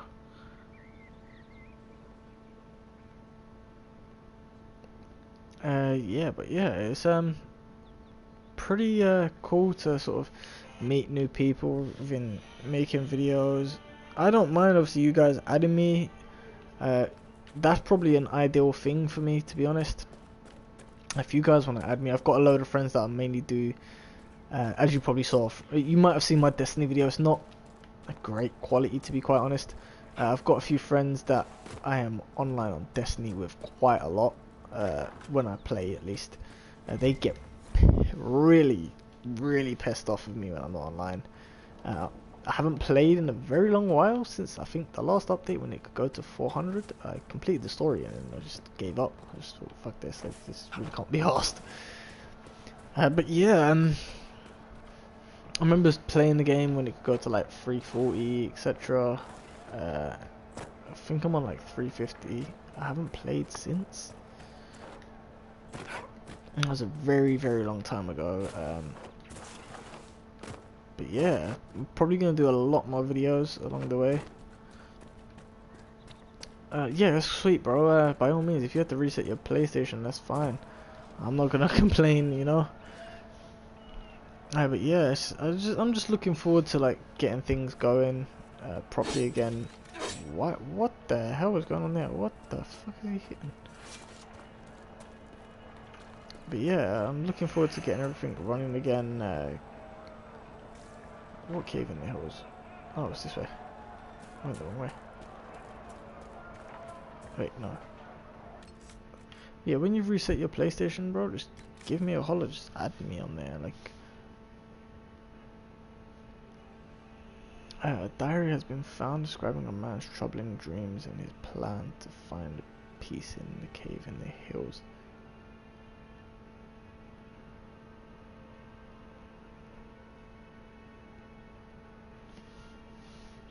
Oh, I feel your pain, bro. It's done that to me a couple of times in the past. And it takes a little while to sort of get everything back on track and everything running smoothly again. It's long, I'll be honest with you. But yeah, by all means, I don't mind waiting. I'm gonna be on this for another hour and a half at least. It is only, well, it is 4:30 where I am, but yeah, it's quite a while. I received an invitation. Yeah, there we go. I got it there now. Sorry guys, I'm just sort of jumping into a party there.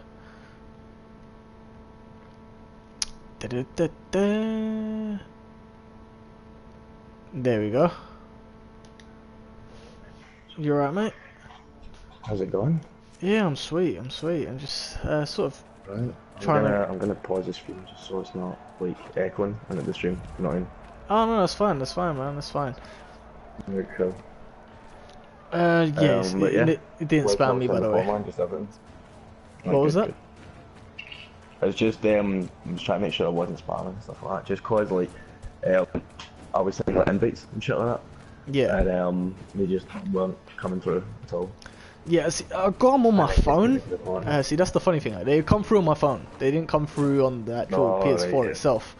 So that's what I was saying. I could see it on my phone. I was like, wait, what?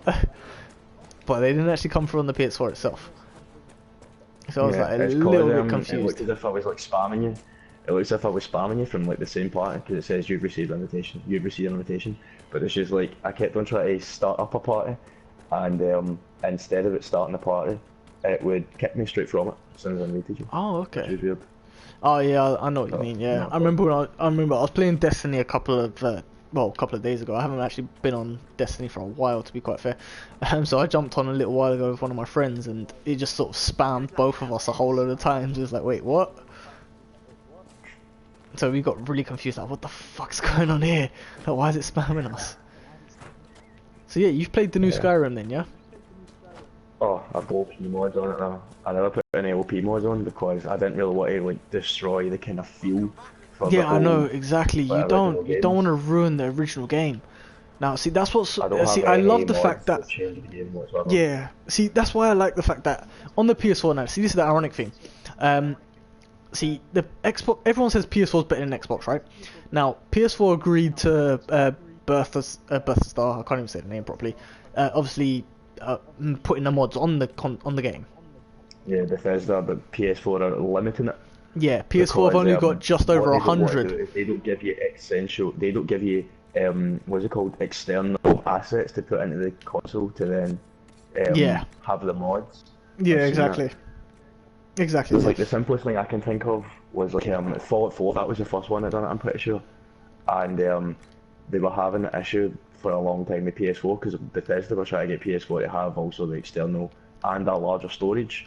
Yeah. Because like PS4 has like 2 gigabytes or something, and PS4 have what I think it's maybe like 900 megabytes, 500 megabytes, which is like no. We have 1 gigabyte for mods. Is it 1 gig we've got? Yeah, PS4's got 1 gig for mods. Xbox One actually has 4.5, I believe, for mods. Is it 4? Fucking hell. So they're completely destroying PS4 with mods. Yeah, massive. But gameplay, graphic-wise, PS4 destroys it.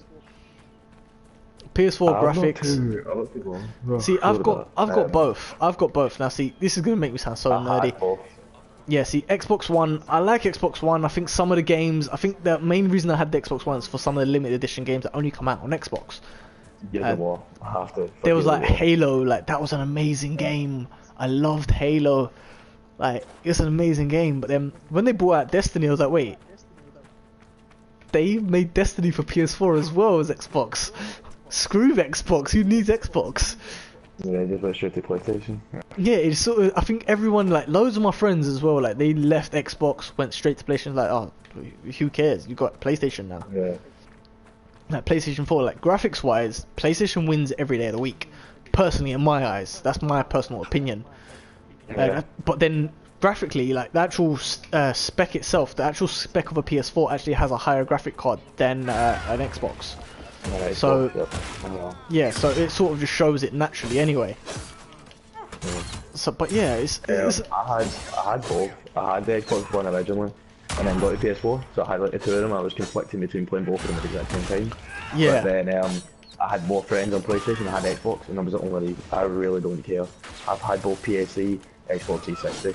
Yeah. And then, like, I played both of them, but because more people were on Xbox, even though you had to pay for it, I still played Xbox. And now obviously that kind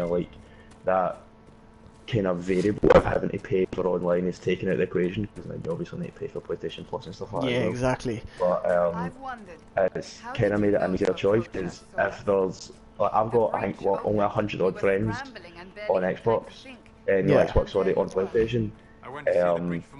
Like compared to like 360 before, when I had match friends, simply because like there was so many people that played it like all the time. Like that's kind of what I mainly played it for. Yeah, I know exactly what you mean. 4, what I kind of went for PlayStation 4 more in the first place is I used to play like Call of Duties professionally. Yeah. I played like do you know any of the Call of Duty like kind of scheme, kind of like what happens and any tournaments and stuff like that go on? Yeah, I used to play in Call of Duty. I used to play in the UMG tournaments, and when I went to UMG tournaments, I played in a LAN tournament. I played in just one LAN tournament. As soon as IW came out, I was nope. I instantly left that. But Black Ops 3, we were in our table, because it was obviously you need to do obviously the European GB rank. So we were consistently top 100 in Europe the whole time. I think our final record at the very end of it was like 197 to, I think it was only like 30 something losses or something like that. So like we were really up, and our team fell apart because they were getting recruited. You know what I mean? Like some people were getting recruited for higher professional teams. Yeah, I see that. Yeah, you get like professional teams for Call of Duty. Yeah, and I see. I used to be a major Call of Duty player. I love, like even now, I'll be honest, I love Call of Duty. But now my personal thing is, now this is gonna sound really bad. I hate all the new ones. I hate it. It doesn't remind me. It doesn't remind me of Call of Duty. It doesn't like make me think, oh, Call of Duty. Yeah, Battlefield 1 compared to Call of Duty, like Battlefield 1 now is better than Call of Duty now, like at this precise time, because personally, see, I liked I think Black Ops 2 was the last great Black Ops game, or Call of Duty game they actually made. Call of Duty game, yeah. Same. Yeah, definitely the last great Call of Duty game they ever made.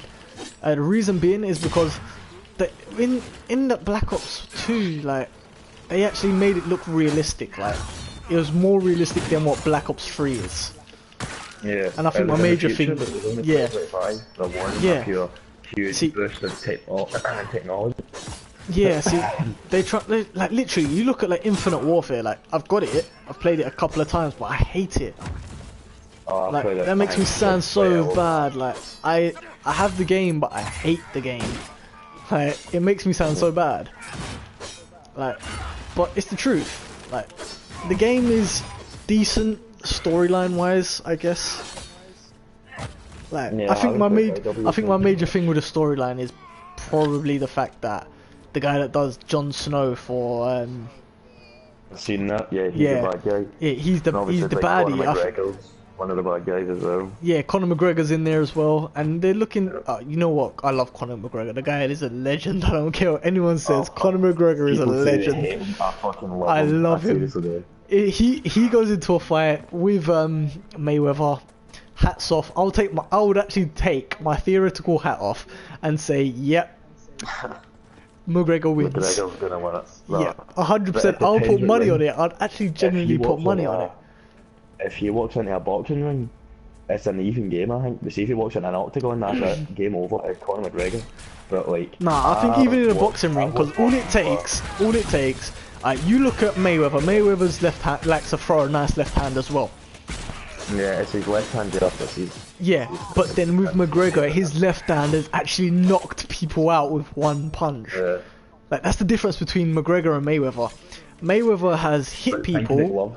Consistency. Think of the glove consistency as well, though. That is true. That is true.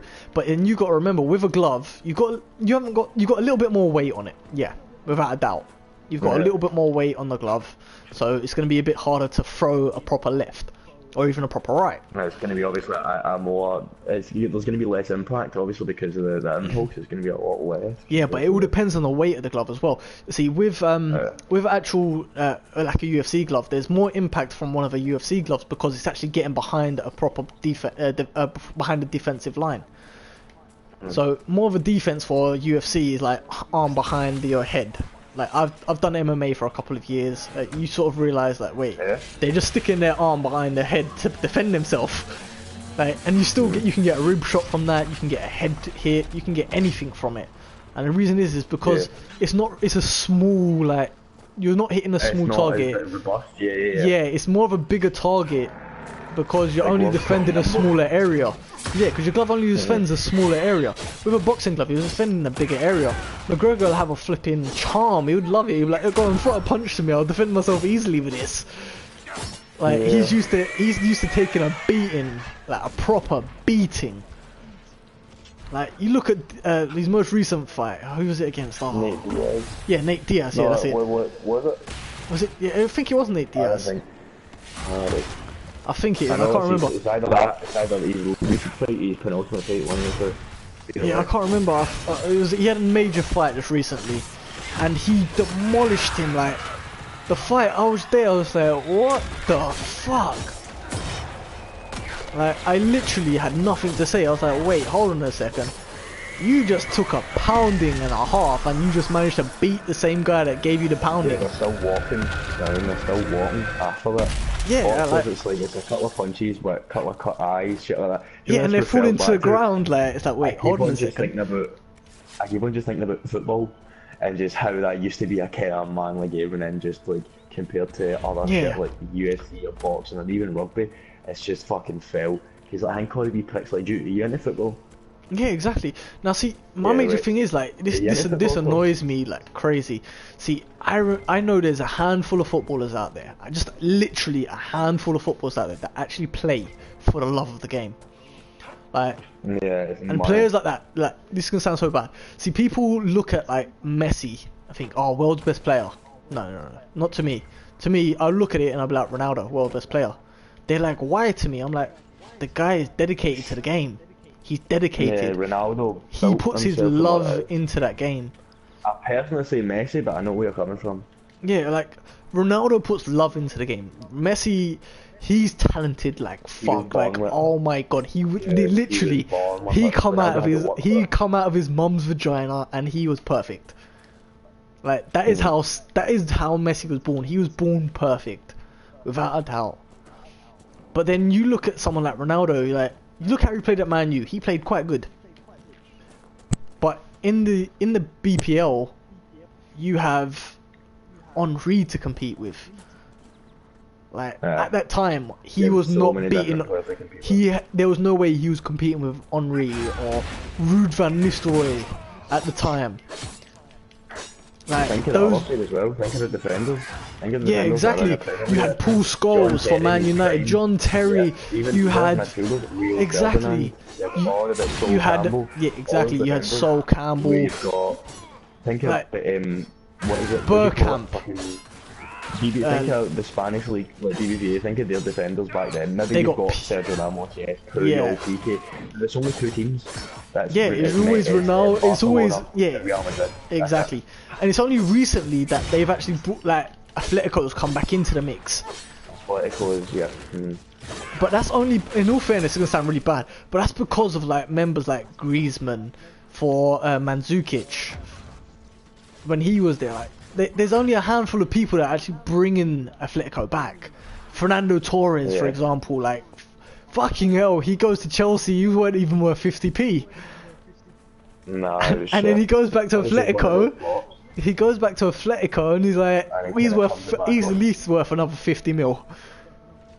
He jumped up the food chain. I think he's worth that, Jesus. I think he's worth that much, but like fucking, I'd say like easy maybe 30. Well, yeah, you hear what I mean, like he's just come back out of nowhere. Like when he was playing for Liverpool, the guy was worth like hundreds.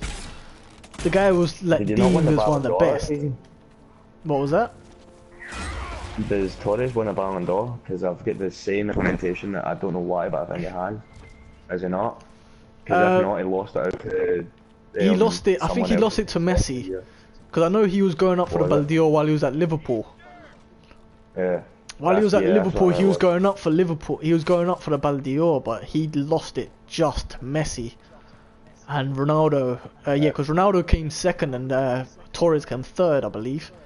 I can't It's always remember. going to be them, though. It's always going to be Messi second, Ronaldo third. No, sorry, Messi first, Ronaldo second, or vice versa. Yeah, exactly. It's always going to be them two first and second, without a doubt. Like, everyone thought, wait, Messi's come into the mix, like, he's won 3 in a row. Like, no one's going to beat that. He's on 5 Ballon d'Ors in a row, and Ronaldo's only got 1. Then all of a sudden, like, you just see... Where the effort get put in. Yeah, that's when he saw. That's when he thought, okay, like these guys think they're better than me. Like, nah, I'm better than this guy. Like, there's no way this guy's beating me. No, I'm not having it. And he literally put that heart into it. Like, he was like, I love my game. This guy was born with it. I wasn't. I'm putting my love into my game. Like, and then he done it. Like, he proved it. He proved, wait, my love for the game's more than his skill, which says a lot. Man, he's been doing that. He's been doing it ever since. And look at him. I think he's won like 2 in a row recently. This is 2016 was his year and a half, by the way. Yeah, he won the Euros, Champions League, World Cup. Yeah, and I'll give it to him. For that, this is gonna sound so bad. I was originally back in France. See, the two teams that always support for almost every World Cup is France and Germany. For every World Cup or Euros, it's always France or Germany. France has always been because of Henry. Henry is a legend upon legends. Yeah. Like, Henry is the... Oh yeah, by all means. I'm the biggest Arsenal fan going, I'll be honest. Fucking nut. Like, you could throw any insult to me about Arsenal, but as much as you like, I'll literally look at you, I'll smile, I'll be like, fair enough, we have gone a whole long time without a trophy, I won't deny it. Like, we've played shit some seasons. But, what do you expect? You've lost the team of all time. Like, legends above all legends. Like, you have to look at it. Pires, Bergkamp, Luxembourg, Henry. Like, you have the team of all time. Gilberto Silva, Sol Campbell, Patrick Vieira. Like, you have the team of all teams. Team of dreams, man. Imagine that exactly. Imagine you had those. Like, you'd literally just crack an erection. You'd be like, marry me. Just marry me now. Think back then, he must have been I'm the best. Literally, you went a whole season without losing. You went a whole season and a half without losing. Without losing again. Yeah. Like, fucking insane. And all it took was United to come out of nowhere and Rooney to just come out, hello guys, bing. Yeah. And even then, and I was like, you can't. And in this season, no, I was shitting myself. I was shitting myself this season when I heard that Chelsea were about to beat the unbeatable, like the Invincibles record of like amount of games won. And and then when they lost, I was like, yes, thank fuck for Tottenham. I hate Tottenham, but thank fuck for Tottenham. So you were of all teams to bring down Chelsea for the quote unquote invincible streak, had to be Tottenham. Yeah, it had to be Tottenham. I was happy. I was so happy. It's unbelievable. I'm a really weird English supporting fan. Like, I don't really, cause I'm Scottish, I don't go to games. I'm not a massive fan. I don't have a dead set team, but I do have a team that I hate. And you're gonna love me for this. I fucking hate Tottenham so much. You're my new best friend. You're my new best friend. But I just hate them so much. And this can sound so bad. I love Man U, right? I love Southampton. They're my two teams. All I have to say to a Man U fan, see, no one has ever beat Man U within 20 minutes, other than one team. And that team was Arsenal, 3-0 in 20 minutes. Oh lord, I still laugh about it to this day. Like, it's like, wait. What do you think's gonna happen today? Do you think the score will be today? Who are they playing today? Liverpool. Liverpool are gonna win. I said that. I said Liverpool are gonna win 3-1. I reckon, but I don't want Liverpool to win. That's the thing. I reckon Liverpool will win, but I don't want them to win. Where are you in the table? We're third at the moment because we won today. We destroyed Swansea. Oh my god. What was the score? 4-0. And we didn't even have to score all the goals. We didn't have to score all the goals. Like, we scored 2 and they scored 2 for us. Was that when Giroud done the fucking bicycle kick? Oh, yeah, I think today, yeah, he done the bicycle kick today. No, the scorpion. No, it weren't scorpion kick. No. Today is Swansea. It's just recent, like literally. Oh, like, right. It's literally like just gone. The match is just gone. But we're Have not. you seen Andy Carroll overhead kick? Oh, Andy Carroll bicycle kick. Yeah, it was beautiful. But if it comes to scorpion kick, like if it comes to bicycle kick, I'm sorry, it's gonna sound really bad, but Giroud wins the bicycle kick challenge. Not bicycle, the scorpion kick challenge to me. His one literally, compared to the United guy, like his leg comes up. Like Giroud. Zlatan, he's not gonna hold that title for long. Huh? Up against Zlatan, he will not win that title for long. Like the title of the best scorpion kick, he will not hold that title for long. But yeah, but then you gotta look at it like this, like I rate Zlatan so much. Oh my god. Like the best 3 players in the world when it comes to football, I've always looked at it as Zlatan, Ronaldo and Messi. Always them three. Them three have always been the best. Like in God knows how long them three have been the battlers of all ages. Like God. Them giants. Yeah, exactly. But then you have to look at it as like, wait, hold on a second. Like, don't get me wrong, you guys are quite sick. You're good at what you do. I'm not gonna go against that. But there's been players that have got better goals than you a million times over. Like, Zlatan's got the character. Yeah, he's a jackass. That's what it is. He's just a major arsehole. That is all it is. I'll be honest with you, like, I love Zlatan. Like, did you see? Yeah, he is the Conor McGregor of football. He is the Conor McGregor of football. He'd be like, I'll kick your ass. He said it at Man City? Yeah, he said, I'm better than Man City. I'm better than everyone in Man City. Yeah, he literally said it. I was like, just fucking, exactly. I was just like, what the fuck? Like, you are a boozy fucker. Like, I literally just, my jaw dropped and I was like, whoa, you are boozy, mate. Fuck that. Like, no, I love him. Like, he's an amazing player. Like, I love his play. I love his style of play. I think when he was playing for PSG, and he just annihilated their dreams. Like, he annihilated everyone. He scored. He goes, I'm gonna. That goal he scored. That game, like 30 plus yards, just because he was bored. I scored 2 close goals. Said it himself in an interview. Started hitting long shots just for the simple fact he was bored going close up. Yeah. Like, who the fuck does that? Exactly. He literally said it. I was bored scoring close up, so I thought I'd score close goals. Like, I give him ratings for it. I take my hat off to the guy. Like, he's amazing. When he was playing at PSG and he was playing, and his last game at PSG, he scored a goal, and he didn't even stay on the field. He just walked off with his family. Like, to do that, you got balls, or you were just a fucking idiot. It is one or the other. You know, it could be a combination of both. Oh yeah, exactly. You're an idiot, or you just, like, yeah. But like, I'll give it to them now. Like, Cavani's doing it for them at the moment. Yeah. But I think they got two. Not a bad team. They haven't. But I think what happened to Arsenal this year, yet again, like, I look at it, and I'm sorry, like, I'm a massive Arsenal fan, as I say, but come on, when it comes down to football, they get the piss taken out of them. Like, literally. Like, literally, like... What was it? It's not hard to take the piss out of Arsenal, let's be honest. You're going to hate me for this, right? But it's not hard to take the piss out of Arsenal. It ain't, I'll be honest. It really ain't. I'll be honest with you. It ain't hard. But then, when I say literally take the piss... So, what was that? I said I'm a diehard Rangers fan, and the Scottish supporters kind of, since, you know, have you seen the new stuff that happened recently? Yeah, the past 5 years. Wow. So you can't really say much, can you? But no, like, literally, with Arsenal, like, I think the one thing that pissed me off so much this season already is Champions League. We finally finished top of our table. No, it's been like... And we still managed to get Bayern Munich. Like, what the fuck? Like, bro, like, the fuck? Like, it's Bayern Munich. It's not like I was expecting to get some shitty team. Like I was hoping for a shitty team. Yeah, because he's done part. Like we destroyed PSG.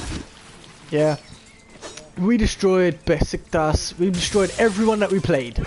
Throughout the whole of the table, we destroyed everyone.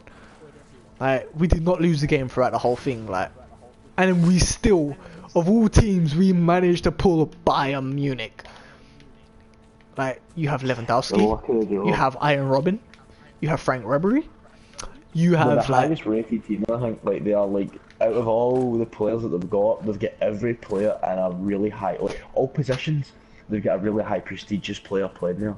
Like you can think of like Real Madrid, right? They've got some like slacking kind of. Actually, no, I think they've not really got a slacking position anymore. Their subs are kind of weak. Same as Barcelona. Their subs are kind of weak. They've only got their start 11, maybe 12.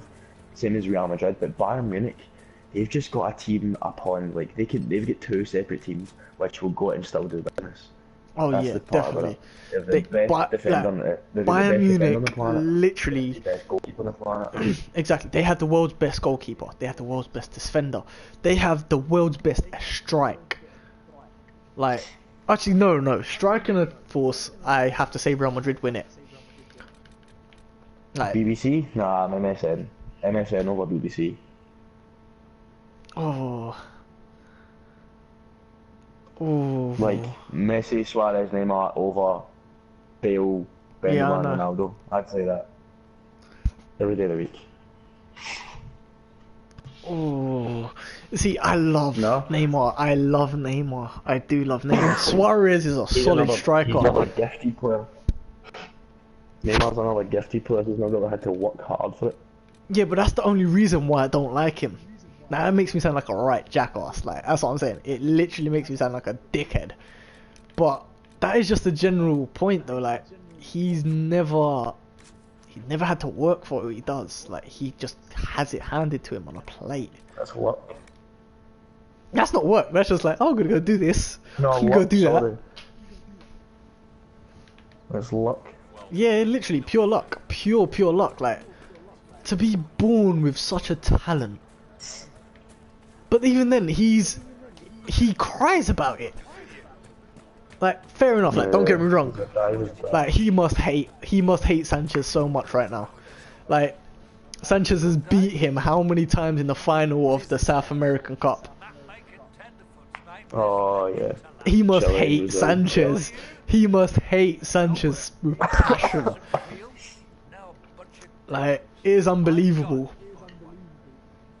But with Messi, like he's a spoiled. I see him as a spoiled brat. That's generally how I see him, and that's purely because of the way he is, the way he acts, the way he pushes towards everything. He acts like a bitch. I'm sorry, but he acts like a bitch. The way he raised tackles, acts like a bitch. Oh no, the way he dodges things is unbelievable. I love it. Look at this. The apostates have gone mad with like I love the way he does it. No, but the way he goes down when I tackle, the way he he dives like a bitch. He is the biggest pro on the planet when it comes to diving. Actually no, scratch that. Sorry. Iron Robin is. Iron Robin is the biggest bitch boy on the planet. He's just an asshole. Yeah, he is. He's literally. I remember. He done it against. He done it against Arsenal one season, I believe. Like yeah, it was Arsenal and Szczesny got done for it, and he walked off, looked at the referee and said "wanker" as he walked off the pitch. I remember that game because I know the next game we beat them. Yeah, we beat them 2-0. That was a season where no one had beat Bayern at home for like 90 odd games, and we come along and we beat them on their home turf. And like this season alone, like this is one thing I will say about Arsenal. This is why I love them. Like they might not play great football at the time, they might not do the best at the time or throughout the whole season, but generally they manage to do something sick every season. Like, I remember one season we went down to like 20th, and we still managed to finish in the top 4. Like, hold on a second, you was right down at the bottom of the season. Like, you was right at the bottom of the table, and you managed to bring yourself up to the top 4. Like, how do you do that? Like, I play like football every now and again with my friends. I remember when I was at school and I was playing football with them at school and everything. Like, you look at it like, oh yeah, this is easy. I'm sick at this. I'm good at football. And then you play at like outside your like comfort zone. And you're like, holy shit, no, I'm not that good at football. You lose, you do shit, and then you don't bring yourself up. You just stay shit because you're so shit scared. You just don't do good. But then Arsenal just managed to bring it back every season, and that's why I take my hat off to them. That's why I love them so much. Yeah, in London is red and white. Like, it's always been red and white to me. My dad tried turning me to a West Ham fan. My dad's a major West Ham fan, but he did try to turn me to West Ham at one point, but it wasn't gonna happen. Like, I'm Arsenal till I die. Like, it's just how it is. Like, you look at like some of the biggest football teams out there. Look at their biggest fans. They literally people have tried to change them all their lives. I look at Arsenal. I look at them. I don't just see like a team I love. I see the dedication they put towards the gameplay. Like, of all football teams on the planet, Arsenal play the most beautiful football, and I think that's their one issue. Because Wenger. Did you see the? Obviously, you have seen it. The thingy goal, like the goal of the season, just like passing back and forth, and then Jack Wilshere finished it. Yeah.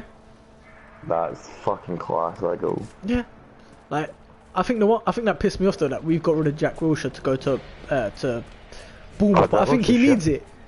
I think he's like Wilshere. He's not a shit player. I won't lie. Oh, like, no, I don't like him. I don't. No, don't get me wrong. Like, I don't like him. I don't overly rate him. Like, there's no way on earth you'd hear me say that I overly rate the guy. I don't rate the guy. Like, he's a decent player when we need him. When we need him, he's good. When you don't need him, the guy is absolute shite anyway. So he's just like, oh well, fuck him. But then I remember one season where we had him and Ramsey at the same time, and him and Ramsey were going at it. They were just like going crazy. It's like, why? Why are you two trying to compete? Like, is it England v Wales within the same team? Like, which country's better? Like, that's what it felt like, and I like that. I like the fact they had that competition. Isn't going to close itself. Like, that's just one thing I've always said. But then you look at Arsenal, as I say, like every season, like this season, perfect example. This season, we're the only team in the whole of the whole Premier League to not concede a goal within I think it's like 30 odd minutes or something like that. Within 30 or something minutes, we're the only team not to concede a goal. We're the only team not to concede a goal within the opening 30 minutes. Yeah, that's it. That's the line I was looking for. Only team in the whole Premier League. So every team within the Premier League has conceded within the first 20 minutes, which says a lot about like the teams in the Premier League. It means their defense is shite. But then you look at Arsenal and it's like, hold on a second, I'll be honest. We started losing a lot when we lost Mustafi. The minute Mustafi went, that was it. Arsenal went downhill. Yeah, Mustafi's solid as fuck. Like, that guy, him and Koscielny, yeah, he was injured for a while. I think he's back now. I haven't paid that much attention to the football recently, it sounds so bad. But yeah. Yeah, neither have I. Not English Premier League anyway.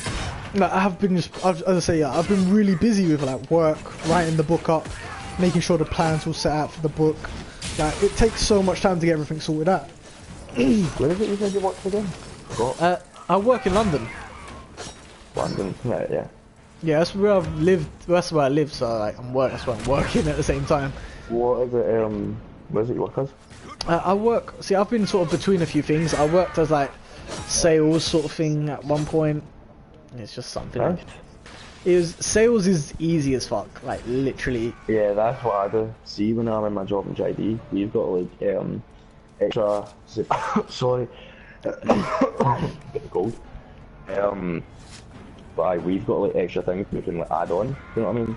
and they're not necessities that people try and buy, but it takes a bit. Yeah, of it's like it's upsell sell someone. It's to upsell someone. Yeah, more or less. And I've been me and one of my friends, who's also one of my close friends, who also got in the job there. I see. I've had the most hated job on the planet. I can guarantee it. Like, when I say I've had the most hated job on the planet, I mean going door to door, knocking on people's front doors and selling to them. Oh no, fuck that. Yeah, imagine it. Someone just knocking on your front door and saying, "Oh yeah, do you want this?" Yeah, I'd done that for like a good year of my life. Yeah. I left it. I was just like, yeah, screw this. Like, because now, see, the thing is, most people don't realize someone that does door-to-door sales is paid only on commission. Oh fuck They're me, only paid with commission. They're not paid with anything else. Whatever they sell is what they earn. But that builds character. I'll be honest, like that builds a working character. Yeah. Now, in all fairness, like I'll be honest with you. I look at someone that does door-to-door sales, I look at them as more determined to do well with their life than someone that isn't. And that's because they're literally taught, okay, you have to do this to do well in life, you have to do this to get paid anything. Like, you are focused on winning. Implementation in my brain. Yeah. Yeah, it becomes an implementation in order to win and do the best. Because that is all you're taught. You're not taught anything else. Like, I remember when I was doing it, like, I was so focused on it that I managed to break every record known to door-to-door sales possible. Like, it was amazing. I loved it. I loved, like, being able to break them records and look like, wait, I'm an outsider. I've just jumped into this shit. I'm better than all you fuckers. And I loved it. I loved that feeling. I've done the exact same. Yeah, I don't know why, right? We see everything that's like happening. See, when we're like talking about shit, everything's kind of like a match. Same kind of team we like in movies. Same kind of team we like in football. The same kind of idea. And I'm going to work and stuff like that as well. Like you're saying, you broke records. That's what I done. First thing I got there was like, actually, I can't anywhere near say that I worked to the same kind of prestigious area that you got to, that you had to try and only get paid in commission, because that's not for me. I don't get any commission. I'm the opposite. I only get paid hourly, no commission whatsoever. I'm still dedicated to doing this specific thing because it's the only reason that I get moved from a position where I didn't like to somewhere where I did. Yeah, exactly. That is how it works, though. In JD, what you have to do is there's two separate sections, right? And it's as simple as it is. You've got footwear and you've got textiles. Textiles being clothes. Right? Yeah. And you've got all the clothes that are there. I worked in textiles and I got put in textiles after me begging and saying, well, not begging, but more or less asking profusely, can I work in footwear? Because I know what I'm doing in footwear. I've got friends that work in footwear and I can make a lot of money. They were like, no, sorry, we can't. So then what I done is I made my name for myself. And see the extra stuff that people in footwear had to sell, I was selling that in clothes. I was selling like sprays and wipes for your shoes. I was selling it to people who weren't even buying shoes. They were in buying jackets, and I was selling them products which is completely irrelevant to the products that they're buying in the store. And I got a name notice. And after me selling and breaking records in that section, they moved me into footwear, and I've been doing it ever since. I've been selling like 50, 40 or like a day, making that again. Yeah, because you've got a dedication for it. Now, see, now the thing is with door-to-door sales. Now, I'll tell you honestly, like, I love what I done at the time. I miss it, like I do. But I think the only reason I'm glad I'm not there is purely because I didn't like the fact that I was only being paid in commission. I needed a basic, like I have in all fairness, I have a heavy lifestyle to sort of uplift. Now, now this is gonna sound so bad. Now, another reason why I miss it so much is because you're really gonna laugh. Now, this is a little story that I've never told anyone. Like, I've never told anyone except for my ex's mates. Not my ex that knows TGF, but one of my other exes. Makes me sound like such a whore. But yeah, my ex, my most recent ex, shall I say, I met her whilst working door to door. I don't mean like working door to door as in she worked with me. I mean knocking on the door that she was working at. Like, she worked as au pair. She's at uni. She's still at uni now. But now, see, the thing is, like, me and her, like, we had a massive connection. Like, well, I personally believe we had a massive connection. Like, it might just be me that thinks that and not her, but well, shit happens, I guess. But yeah, exactly. It's just how it goes with life, you know. Like, I think we had a connection. I think things between us were pretty good. Fair enough. I'd done some dickhead moves, fucked things up. But yes, I was working door to door. I remember everything in detail from the minute we got together to the minute we broke up. Like, that is how bad it gets. Because you don't really plan to meet anyone doing door to door, but when you do, it's normally something serious for yourself. Now, only reason I know that is because the owner of our company, like, I wasn't friends with just anyone, I was friends with the owner of the company. Like, I wasn't friends with the manager of the company, I wasn't friends with someone that helped grow the company or anything like that. I was friends with the actual owner of the company, someone that owned the actual company I worked for. So it means a lot more to yourself. But then, as I say, like, with my ex, like, meeting her, he met his wife, he met her working in the company. Like, he built himself working in the company, like, and as I say, like, you learn to sort of, you meet people, you do a lot of things. Like, I met her, I remember, as I said, I remember it off by heart. I remember walking up to this door, I had a shit day. Like, my day was going absolutely shite. Like, to the point where I was just like, oh, fuck this, I'm thinking of giving up now, like, this is bollocks. And that's literally how I felt. But I didn't, like, I just thought, alright, fair enough, it's not a great moment in my life. Like, I'll eventually build myself back up again. Yeah, you'll get you over that, yeah. Yeah, like, I'll get better, like, I'll be better at it eventually, just give me time, I'll get better. Didn't work like that, so, to be fair, like, I got pissed off. Now, there's a thing that you work when you're doing door-to-door sales. Now, there's two things that you do. You either work charities, or you work, like, actual sales. And when you work actual sales, it's a bit more off-putting than working anything else, to be quite honest. Yeah. But when you're working it, you do it. You feel more dedication towards it. Now, I was knocking on every door, every single door. There's like a little how do I put it into context? There's a little. Oh, it's so hard to put into words that you have no idea. Yeah, there's a way. Yeah, that's it. There's a way you put it. There's a way you like sort of learn to do it. It's like a skill or like a way you do things. If that makes sense to yourself. Like, there's a way you do it. There's like a skill behind it, if anything. And now how that worked was it's called the law of average. You might have heard of it, you might not have. Yeah, no, obviously. Yeah. Like, it's most people don't really hear of the law of average because it's not really a thing that's really spoke about. But the law of average is basically, when you're doing door-to-door sales, it's 100 to the power of 3. You could say. That's, you had to speak to 100 people a day. Out of those 100 people, only 60 of them will listen to the first half of your like lineup.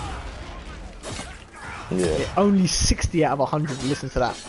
And out of that 60, only 40 of them will let you carry on beyond the first half. And out of those 40, only 3 of them will buy. Only 3 out of 40 will buy. Like, if that number is not small, then I don't know what is. Like, and I was feeling so shit that day. Like, the day I met my ex, it was such a shit day. Like, no one. I had already spoken to about 80 people that day. 80 people in a day, and that's like pretty much the whole day done near enough. But I had not even gone through half a day of work. I've not even gone through half the day of work. And then I thought, okay, well, sorry, not 80 people. Sorry, I spoke to just over 60. It was coming on. It was about 70 people, I believe.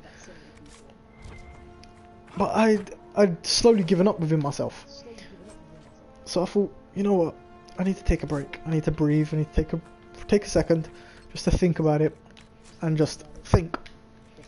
So what I done, the most probably stupidest thing for someone to do at that point is I sat down. Most people don't sit down. They just think, okay, I'm doing shit. I got to push forward. I didn't. I just thought, well, I've got to sit down briefly. I can't carry on and feel like shit like this. I sat down and I just took a breath. Like, I was like, I can do this. I can do this. Like, I'll be alright. There's no way I'm gonna fail, etc. And I thought, wait, I've got to work the law of averages. Because at first I was only depending on my skill. I wasn't depending on the actual law itself. Law of averages, as I say. It's the law, as we say in like that sort of sales term. Right. But I was like, alright, I have to rely on the law of averages. Now, I had just knocked on the door before I sat down, and the person literally told me to fuck off, I don't give a shit. That's literally the exact words that they said. Like, that says a lot about a person. Bearing in mind I was doing charity for UNICEF. Like, so the first thing they said to you is they come up and said fuck off? No, they heard me say it, they let me go through it, and he goes, well, I don't really care about kids, so fuck off. I was like, wait, whoa, hold on a second. Like, I'm sorry, I'm not really a kids guy myself, but Jesus Christ, you can't say fuck off about kids. Like, that's kids, for fuck's sake. Who was that that said that? I felt like a heart attack come along. I was like, whoa, that's fucking harsh, mate. Who said that?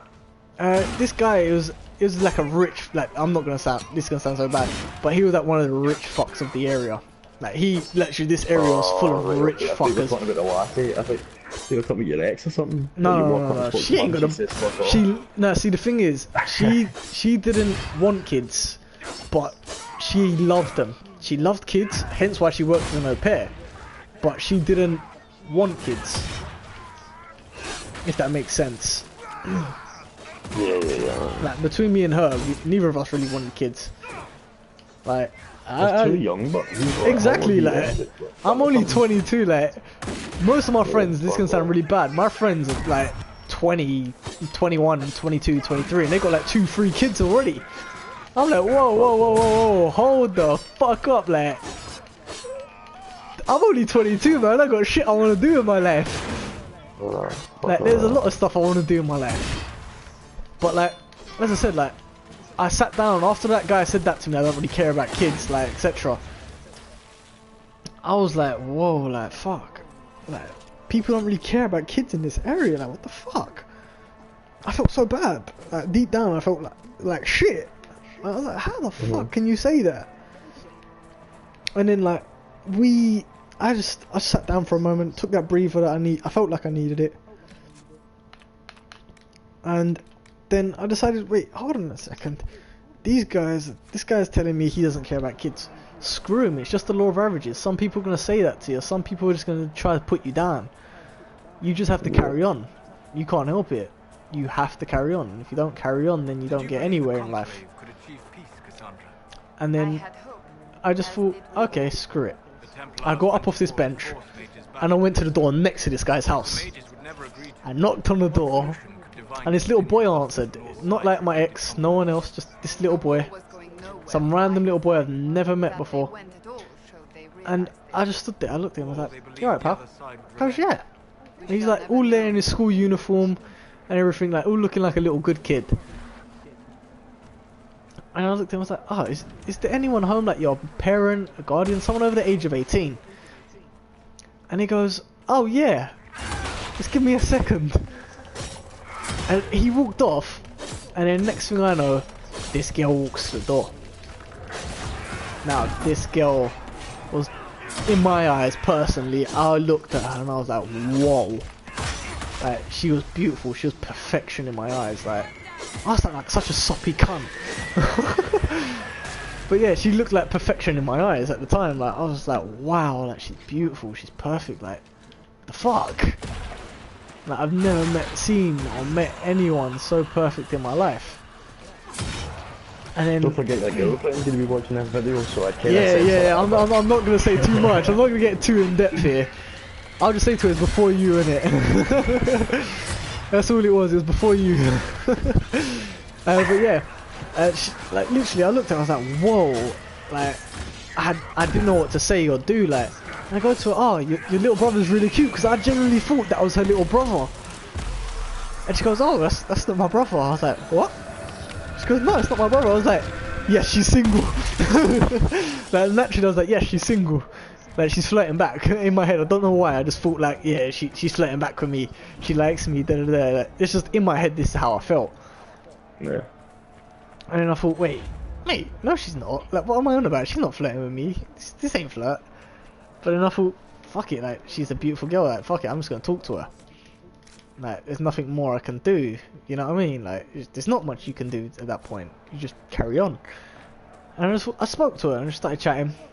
And as I said, like, doing door-to-door sales, like, especially when you're doing charity work, it is quite emotional. Like, some of the things that I said to her were quite, in all fairness, deep. Like, the line used to go like, oh, did you know 700 children die every day, like not every day, sorry, every minute from diseases? She's like, what? Yeah. Like 700 children a day in Africa die from diseases. It's unbelievable. And over 1,000, no, over 7,000 die a day from like malnutrition alone. Like malnutrition, like not eating the right foods. Like, what the fuck? I remember saying that to her, and I see tears coming out of her eyes. I was like, what's wrong?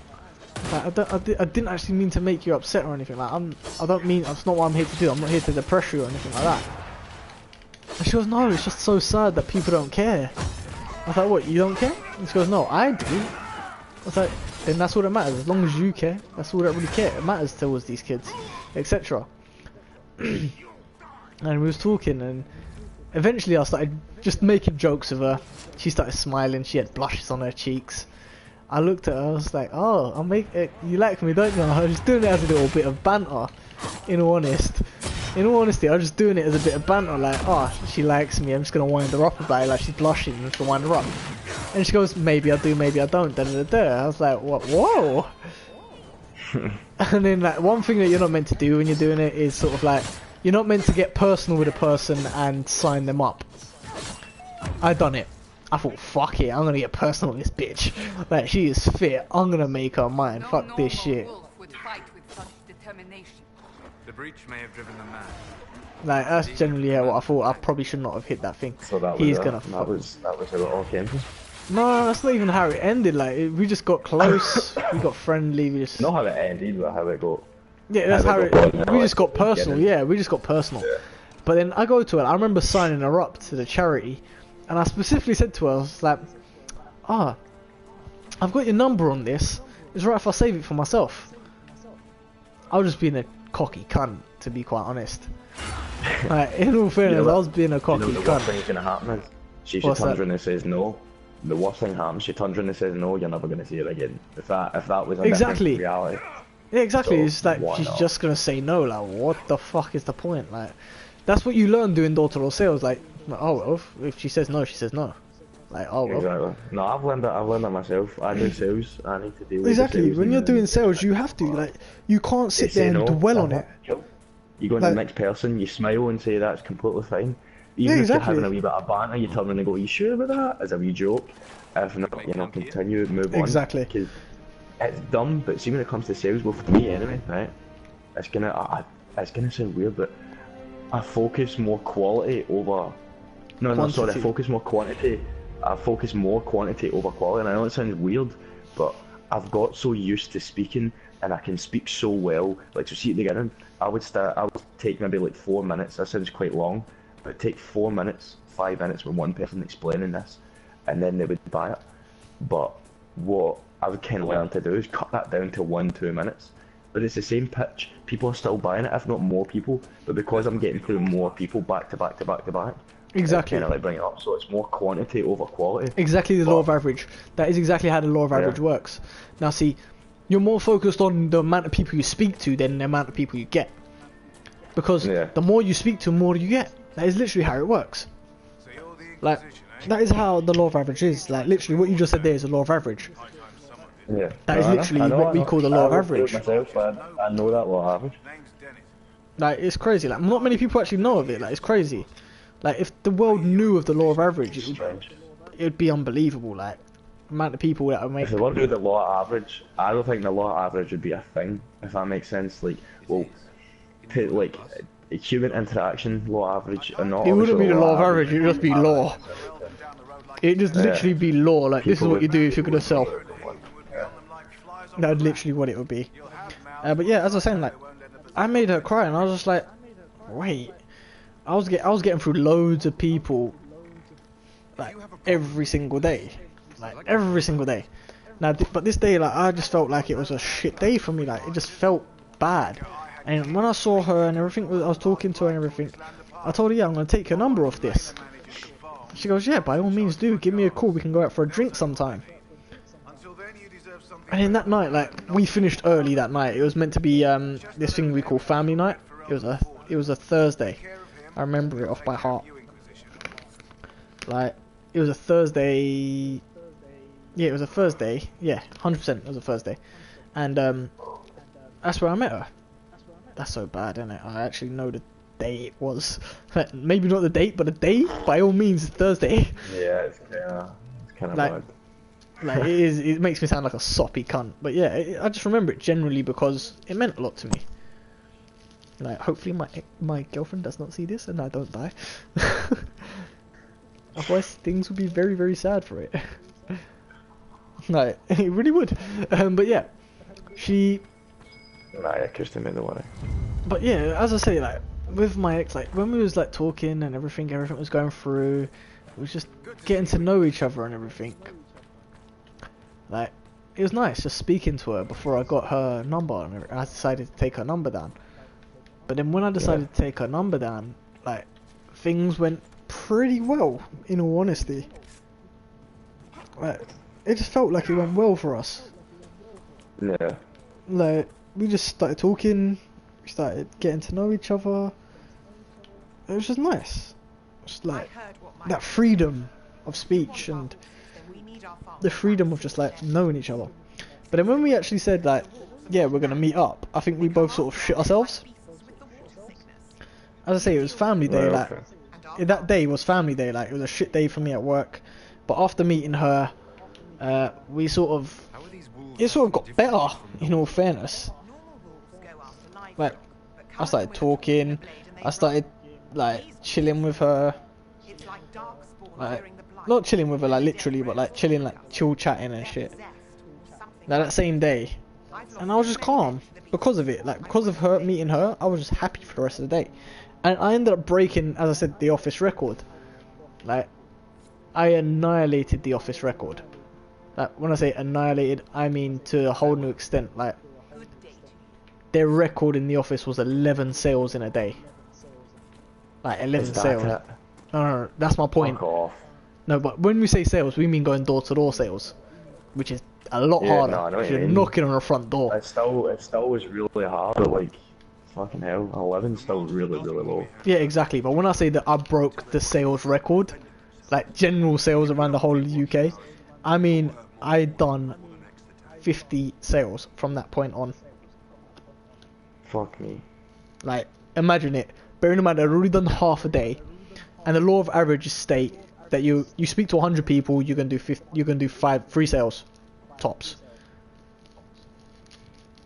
Yeah, I done 50 after speaking to 80. Oh no, sorry. I spoke to 60, 70 people after I spoke to that girl. And I managed to get... by 17. That's exactly what you've got. 17 times more than the law average you managed to hit that one day. Exactly.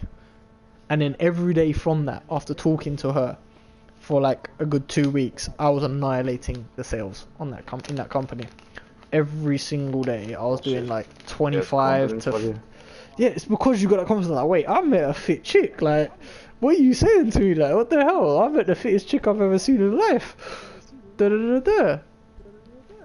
But it was just fun. It was just getting to know her, like getting everything going. And then I go to her like on Saturday. What are you doing? After I'd made all those sales, I go to her. Oh, what are you doing Saturday? And she goes, oh, I'm not doing nothing. Why? I was like, oh, I thought like since I made you feel like really bad and upset, etc. Like, I thought we could like talk and like just go out for like a couple drinks maybe. And she goes, really? I was like, yeah. Don't see why not. Is there a reason why you don't wanna go for drinks or anything like that, etc. And she goes, no, I'd love to go for drinks. Da da da da. Sorry about the da da da thing. That's sort of a thing I do. But yeah, she goes, yeah, I'm up for that. Like, it sounds good to me. Sounds like something I could enjoy. I was like, oh, okay, we'll meet up. Like, we'll go for a drink. Like, do you know where Liverpool Street Station is? Like, in all fairness, this is gonna sound really bad. I shouldn't be saying this, but I live near Liverpool Street Station in London. Yeah, well, I'm not. Don't worry, I'm not really gonna hunt you down. You never know, you know. It's other people. It's not you. I'm worried about. Yeah, that's what I was gonna say. You never know about other people. But, have fun. You'll have somebody at your door with your book in their hand, just like, oh, yeah, gonna get this signed, and then they'll be fucking more and more back to I'll back. be like, oh, fuck off. Actually, hear this. That's what I was gonna say. Actually, hang about it. What were you saying before of getting it published? Oh yeah, my cousin actually works as an editor in a publishing company in the UK. Right, okay. So what he said to me, he goes, because he works as an editor there. Yeah, I get a pretty decent chance. All I have to do is really say to him, look, I need this published, and he would just say, all right, I'll have a look for it. I'll let you know. But whereas my cousin, he's gonna be nice anyway. But yeah, so that would be pretty. What was that? What'd you say? He's going to be your cousin? Yeah, because it's my cousin that actually works for the publishing company. Right. Like, he's the actual like guy that I have to speak to. Oh, where the? Oh, there she is. But yeah, she's Right, okay. He works as the editor there, so he's the one that reads through it, decides whether it's worth publishing, edits it a little bit, gets it published, done. That's all he does. If it's worth going out, he's the one that edits it and puts it on. Like, that's just how it goes. It's more completing the process of actually getting the book done, in all fairness. Like, if I'm trying to get the book done, it's pretty hard. See, the thing is, like, I sit there and I read the Lord of the Rings books. Like, if you sit there and think about it, like, how much time that guy must have put into writing those books. J.R. Tolkien put fucking months. Exactly. Just one of the books. Not even months. You put years into one book. Easy. Fucking easy. But all you need is this one little book. Pushes you forward, gets your name out there, right? And then that's you already got a kind of steps. That's you got a fan base. Exactly. That fan base, more or less, gives you like that kind of, right? I've got these people who are expecting something good, as we were talking about 2 seconds ago. Exactly. You look at Darren Shan. We literally talked about it 2 seconds ago, talking about how you're talking about the motivation and how it gave you like an idea to sell those 50 sales, right? You get this book out. People it gives you that motivation. Like, I want another one of these books, right? You know in your head, holy shit, I've got a fan base. I've actually got people who want to see this. So then, in turn, you're going to make a better book. You're going to make that come out faster, snappier. It's going to go back to back to back. You're going to be able to fucking do this class. So that's what I'm thinking. See, this is why I'm like right here, because I'm actually proper interested in this book. Yeah, but see, because you're talking about it's the same idea. It's like Lord of the Rings and kind of factors like that. Like, fucking huge fan. Like, I'd massively fucking love to. Yeah, it's the same as me. I'm a massive fan of Lord of the Rings. Like, Skyrim, like, this is gonna sound so bad. Even in Skyrim, I think when I played on the Ps4, Skyrim, my character's name was Legolas because I was an elf. So was mine, by the way. Yeah, I was an archer elf. I was like, Legolas, screw it. Like, I got my archery up to 100 so fast that game. Yeah, see. Fucking wrong. I love Skyrim. Like Skyrim, I think the storyline behind Skyrim is great. I love the storyline. The storyline is really good. Like the Dragonborn, how dragons come back and everything, etc. And you're just like, some guy's about to get killed. Like, yeah. I think that's quite cool. That's sort of like it's an ideal scenario. You're about to get killed and then you become the hero. Like, you've built yourself to become the hero of all time. Like, it's crazy. But that's why I love it. Like, Skyrim's just an amazing storyline behind it. It's the same as Lord of the Rings. Like, one minute you see it as, wait, they're gonna get fucked over by these guys. These guys are known for like killing people and doing people over. But then all of a sudden you just come into it, and they come into it and they're kicking ass. Yeah. So it's pretty in depth. Oh shit. See, I'm playing the game with one hand at the moment. I shouldn't probably do that. Yeah, I was just playing one part of the game. How we've literally this started from, first of all, me talking about whether or not this game was good, and then we've literally sat here for how long? Maybe 2.5 hours. Yeah, about 2 hours. I've been streaming for 2.5 hours. I've been on this for 2.5 hours now. Fuck me, man. That's what I'm saying. Like, only reason I thought I'd do this is because like I've had it sitting there for ages. I've had this game sitting there for ages. I haven't played it in a while. I've played a couple of playthroughs like in the past. And I know what I'm doing. Yeah. I know quite a few bits and pieces about the game, where to find certain things. I thought I'd just do a little playthrough, just have a little bit of fun, do a bit of streaming towards it, get back into like the YouTube sort of thing, etc. Like, because otherwise I'm not gonna get back into it easily, you know. But yeah, like, it's crazy. But yeah, as I was saying about my ex, like, it's crazy, man. Like, how me and her managed to get together from that point. Like, we went out for drinks. We met up. Obviously, the plan was obviously for her to go home. For her, that was her plan. For me, it wasn't. For me, it was like, nah, you ain't going home. You're staying with me today. Fuck this shit. Like, everyone from my workplace was like, oh, you got a date. I've never had a date whilst working there, like at that company, until I met this girl. Like, she was just amazing, like, in a sense, to me. Like, just being able to talk to her, get to know everything about her, it was nice.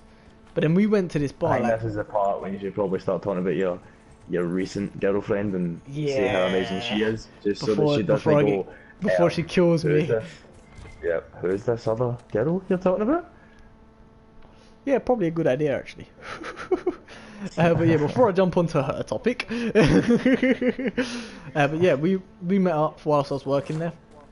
We went for drinks. We was having all these drinks and everything. We was just getting to know each other, and it was nice. Like, but then it got quite late. She was like, "Oh, I've got to go home." I was like, "Oh, don't worry, you can just stay at mine." And she was like, "Really? Your family ain't gonna really care?" I was like, "Put it like this, my family." I looked at my watch. I was like, "My family's asleep by now. Like, there is no way they're awake at this time." There is no fucking way on the planet they're awake at this time. And then we ended up getting together eventually. Like, eventually. That I'll probably get into a bit later in detail. I might even speak to you about it when I come to Scotland next. I'll let you know. Right, well, where is it in Scotland you go? See, my cousin, one of my older cousins, he lives in Aberdeen. Oh fuck no! You're miles away. No, he lives in Aberdeen, but I don't stay in Aberdeen. One of my other cousins, as I said, I've got a big family, as you can probably imagine. Yeah. Someone with such a big mix, you tend to have a very big family in that. I was about to say that. Big mix, big family. Yeah, exactly. Big mix, big family. But yeah, I've got family in Glasgow, Edinburgh, Aberdeen. That's where I'm. Glasgow. See, most people look at Glasgow as like as a scary place within. Do you know what's really weird, right? And you're gonna laugh at this as much as we all do, right? You know, Glasgow was voted the UK's scariest city. I should say country. This is the UK's scariest city, but it was also voted UK's nicest city. Yeah. Excuse me. What? It's like, sorry, here, we'll stab you, but we'll phone you an ambulance. Exactly. Yes. I remember who said that actually. Russell Howard. Russell Howard said that. I remember. Russell Howard said that? Yeah, I saw it on. I thought it was Kevin Bridges. I thought it was a Scottish comedian that said that. I was like, right, this will look like my joke. This will look funny. No, I remember Russell Howard saying it. I remember Russell Howard saying it. I remember him actually saying it. I remember because I was watching a thing with Russell Howard and he just literally goes, "Can you believe Glasgow was voted the most dangerous city in the UK, but also the nicest. So you get stabbed a couple of times, but they'll call you an ambulance." I was like, oh shit. But then the funny thing is, you had London, like Lewisham in London, voted as the most dangerous place in the UK. Which, to be quite fair, it is. Like, even like some of my friends are like hardcore, supposed hardcore gangsters. I always like do like quote marks with that. Hardcore gangsters and do quote marks of it. Imagine. They must hate me so much right now. That much. Just pricks. That much. Yeah, pretty much just complete arseholes. I don't give a fuck about anyone that would do anything just to make themselves look big. That is basically what they are. And I look at them and I just laugh at them, to be quite honest. If I'm quite fair, I look at them and laugh. It's just like, you think whatever you're gonna do, you know, whatever exactly. Like, whatever you want to do, mate. Like, do what you're doing. Like, I don't really give a shit. Like, I'm my own person. You're your own person. Like, do what you're doing. That's just how I see it. I've never seen it any other way, you know. I might flee before the Inquisition throws me in chains. But then like, come what may, I just look at some of them and I'm just like, well, if this is the most dangerous place in the UK, then I must be the most dangerous fucking, well, most ballsy cunt on the planet because I hang around with half you cunts. Like, to be quite fair, when you look at it like that, like, as I say, I've got family in Glasgow. I have relatives in Glasgow. Like, if that's the most dangerous place in the UK, I must be the most hardcore cunt because I walk through there every single time I go there.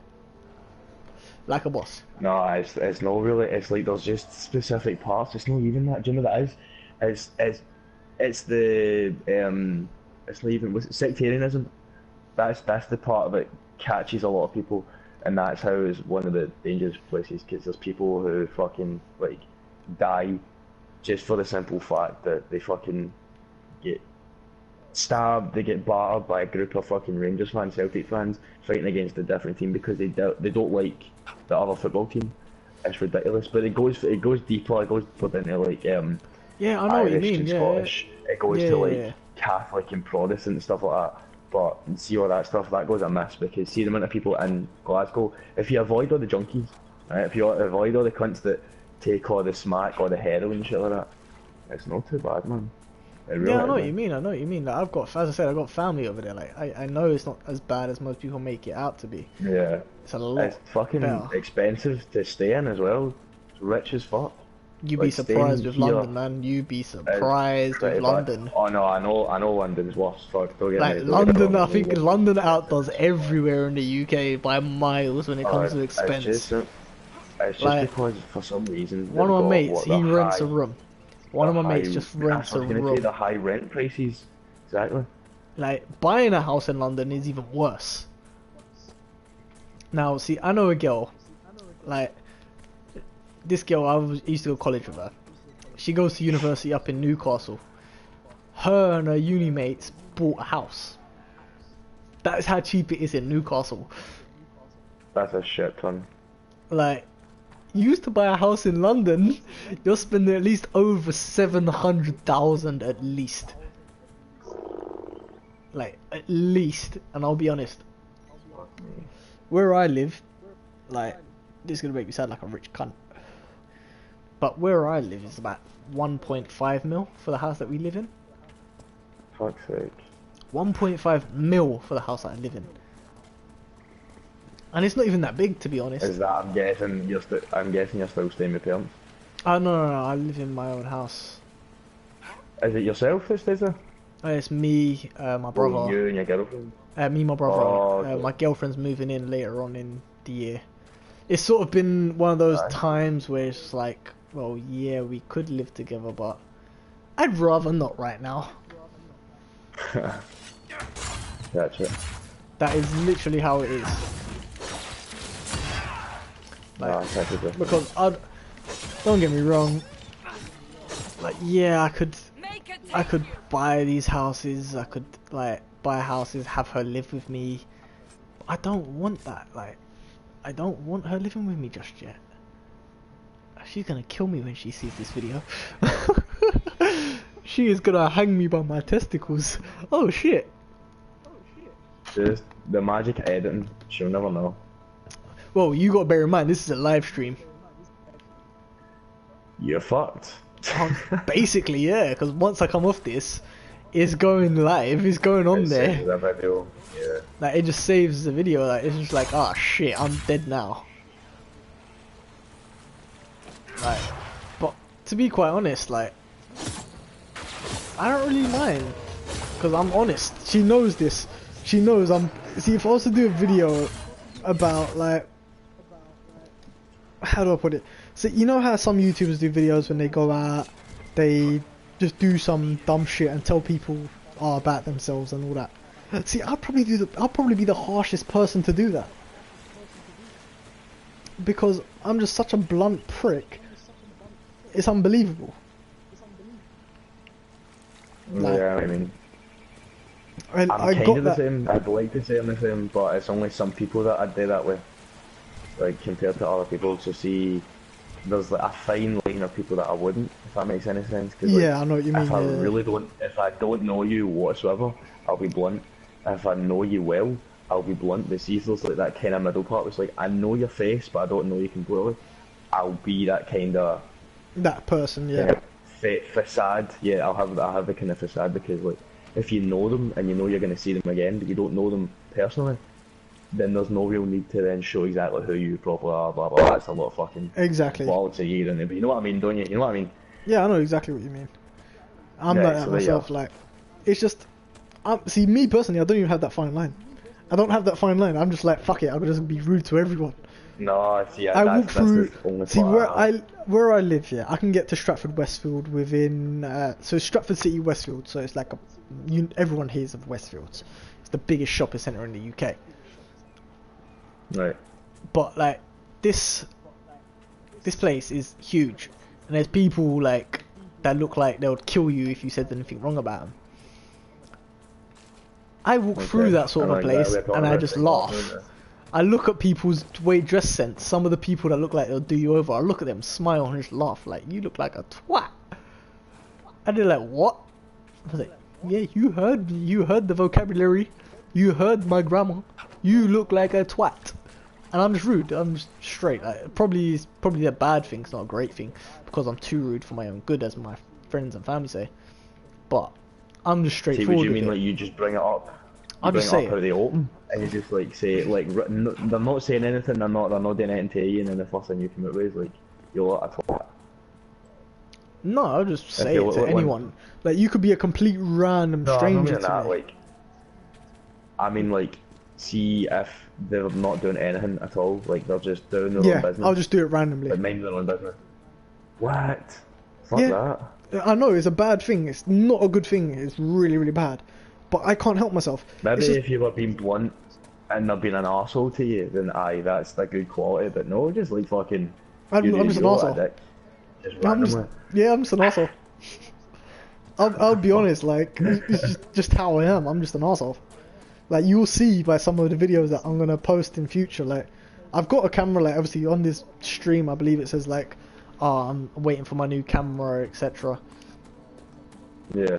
I'm not actually waiting for it anymore. I've had it for a while. I've just not been free to do anything. Like, I've been... asked to set it up. Oh, right. No, there's not even asked to set it up. I've got my tripod, I've got my monopod, I've got everything I need for it. But it's just... Right. I've been so busy with, like, work, with, like, so many things. It's unbelievable. Like, as I say, like, I work, so when I get my free time... I'm nowhere near that, I'm 5. No, because what it is, recently, this is going to sound really bad, as I say, like, what I was doing when I was doing commission-based work, I was only working 6 days a week with 1 day off. Yeah. And I thought, oh, I need a basic, like, I can't be working my arse off like this Because some days you have off days. Like that day made it clear to me, like you have off days every now and again. And that sort of made it clear to me that I need to have a basic. I need something that will make me more stable. I need something that will like just help me along the way. Like I can't just think, oh yeah, this is it. This is how it's gonna be. Yeah. Like, I'm gonna only be able to do commission-based work. Like I can't think like that. Like if I want a future, like, I need something more with a basic where I can earn extra. So I decided to go and like. Well, as I said, this is going to sound really stupid, like, for most people that work in sales and everything, they would never jump to something like this, but I went and became a bus driver. You what? I became a bus driver. I'm a bus driver now. I can drive buses, Yeah? I can drive, yeah, PCVs. Is that, like, I'm a PCV driver, so I can buy the... Go ahead. Thingy? Is that, like, bus, is that, like, the public transport bus? Yeah. Yeah. But the thing is, like, the pay for it is unbelievable. Like, yeah, you'd be surprised. Like, you earn a basic of like 30 grand a year. Yeah, I've got a friend that does that. Like in London, like you're earning at least 30 grand a year. When you go outside London, you're earning more like 25. Yeah, about 25 grand a year outside London. But then when you're working in London, you're earning an extra 5k because you live in the central city. Yeah, but you're spending that extra 5k because you live in the central city. Exactly. You're spending an extra 5k on it, living in that city. But then I just thought like, well, I'm doing this, but then you get like extra bonuses, you get like build-ups and everything. Like something that will lead you up to a better point. Like, so you get bonuses, you get overtime, you say if you work Christmas, etc. Like Christmas Eve, sorry, not Christmas Day. You never get buses on Christmas Day. No, you never work Christmas. Yeah, exactly. I learned that the hard way because I stayed, well, not Christmas, but New Year's. I learned that the hard way. I had to stay at friends because, you know, I just had a little bit of drinking for the New Year's, as you usually do it. Yeah, and exactly. I stayed over at her house that day. Her house, yeah, we know what you done. Don't worry about that. So, we stayed at her house, and there was no buses the next day. And I was like, "Fuck, how am I gonna get back?" Because she stayed like quite a bit. Like she's in my class in school, but like she stayed quite a bit away because she gets a lift in the morning and shit like that. So I was like, "How the fuck am I gonna get back?" And I had to walk like 2.5 hours to get back. Yeah, because you don't get no buses, you don't get nothing. Yeah. Like it's just so much effort. It's like, oh fuck this shit. But when you're a bus driver, like if you used to work Christmas Eve, New Year's Day or New Year's Eve, you get triple pay. You don't get double pay like most companies. You get triple. Off. I swear to you, in London you get triple pay. Shit. You get triple pay. See for Boxing Day, I got time and a half. I didn't even get double. I only get time and a half. Time and a half. So you know we get double. We get triple. I get 1.5. I get double. No, I get half of what you were saying. All right. So if I work this out per hour. I don't know, off the top of my head, wait, I'm pretty good with math, but working it out, 30 grand goes down to about 2.5, 2.5, well, a quarter, I should say, 2.25, and you divide that by 4, and it goes down to about just over 575 a week. 570 a week divided by a 40-hour week. We must have done enough to draw the attention of the club. You are looking at around about... Oh fuck, my head's gone blank at that point. But yeah, give me a second, yeah, bro. Yeah, that's it for now, guys. I'm probably going to bring back another video later on. Probably later on today, maybe tomorrow. It will carry on as a stream. I do apologise for that, guys. Just letting you all know. Wish you all the best, and I hope you have a good time watching the video. Bye.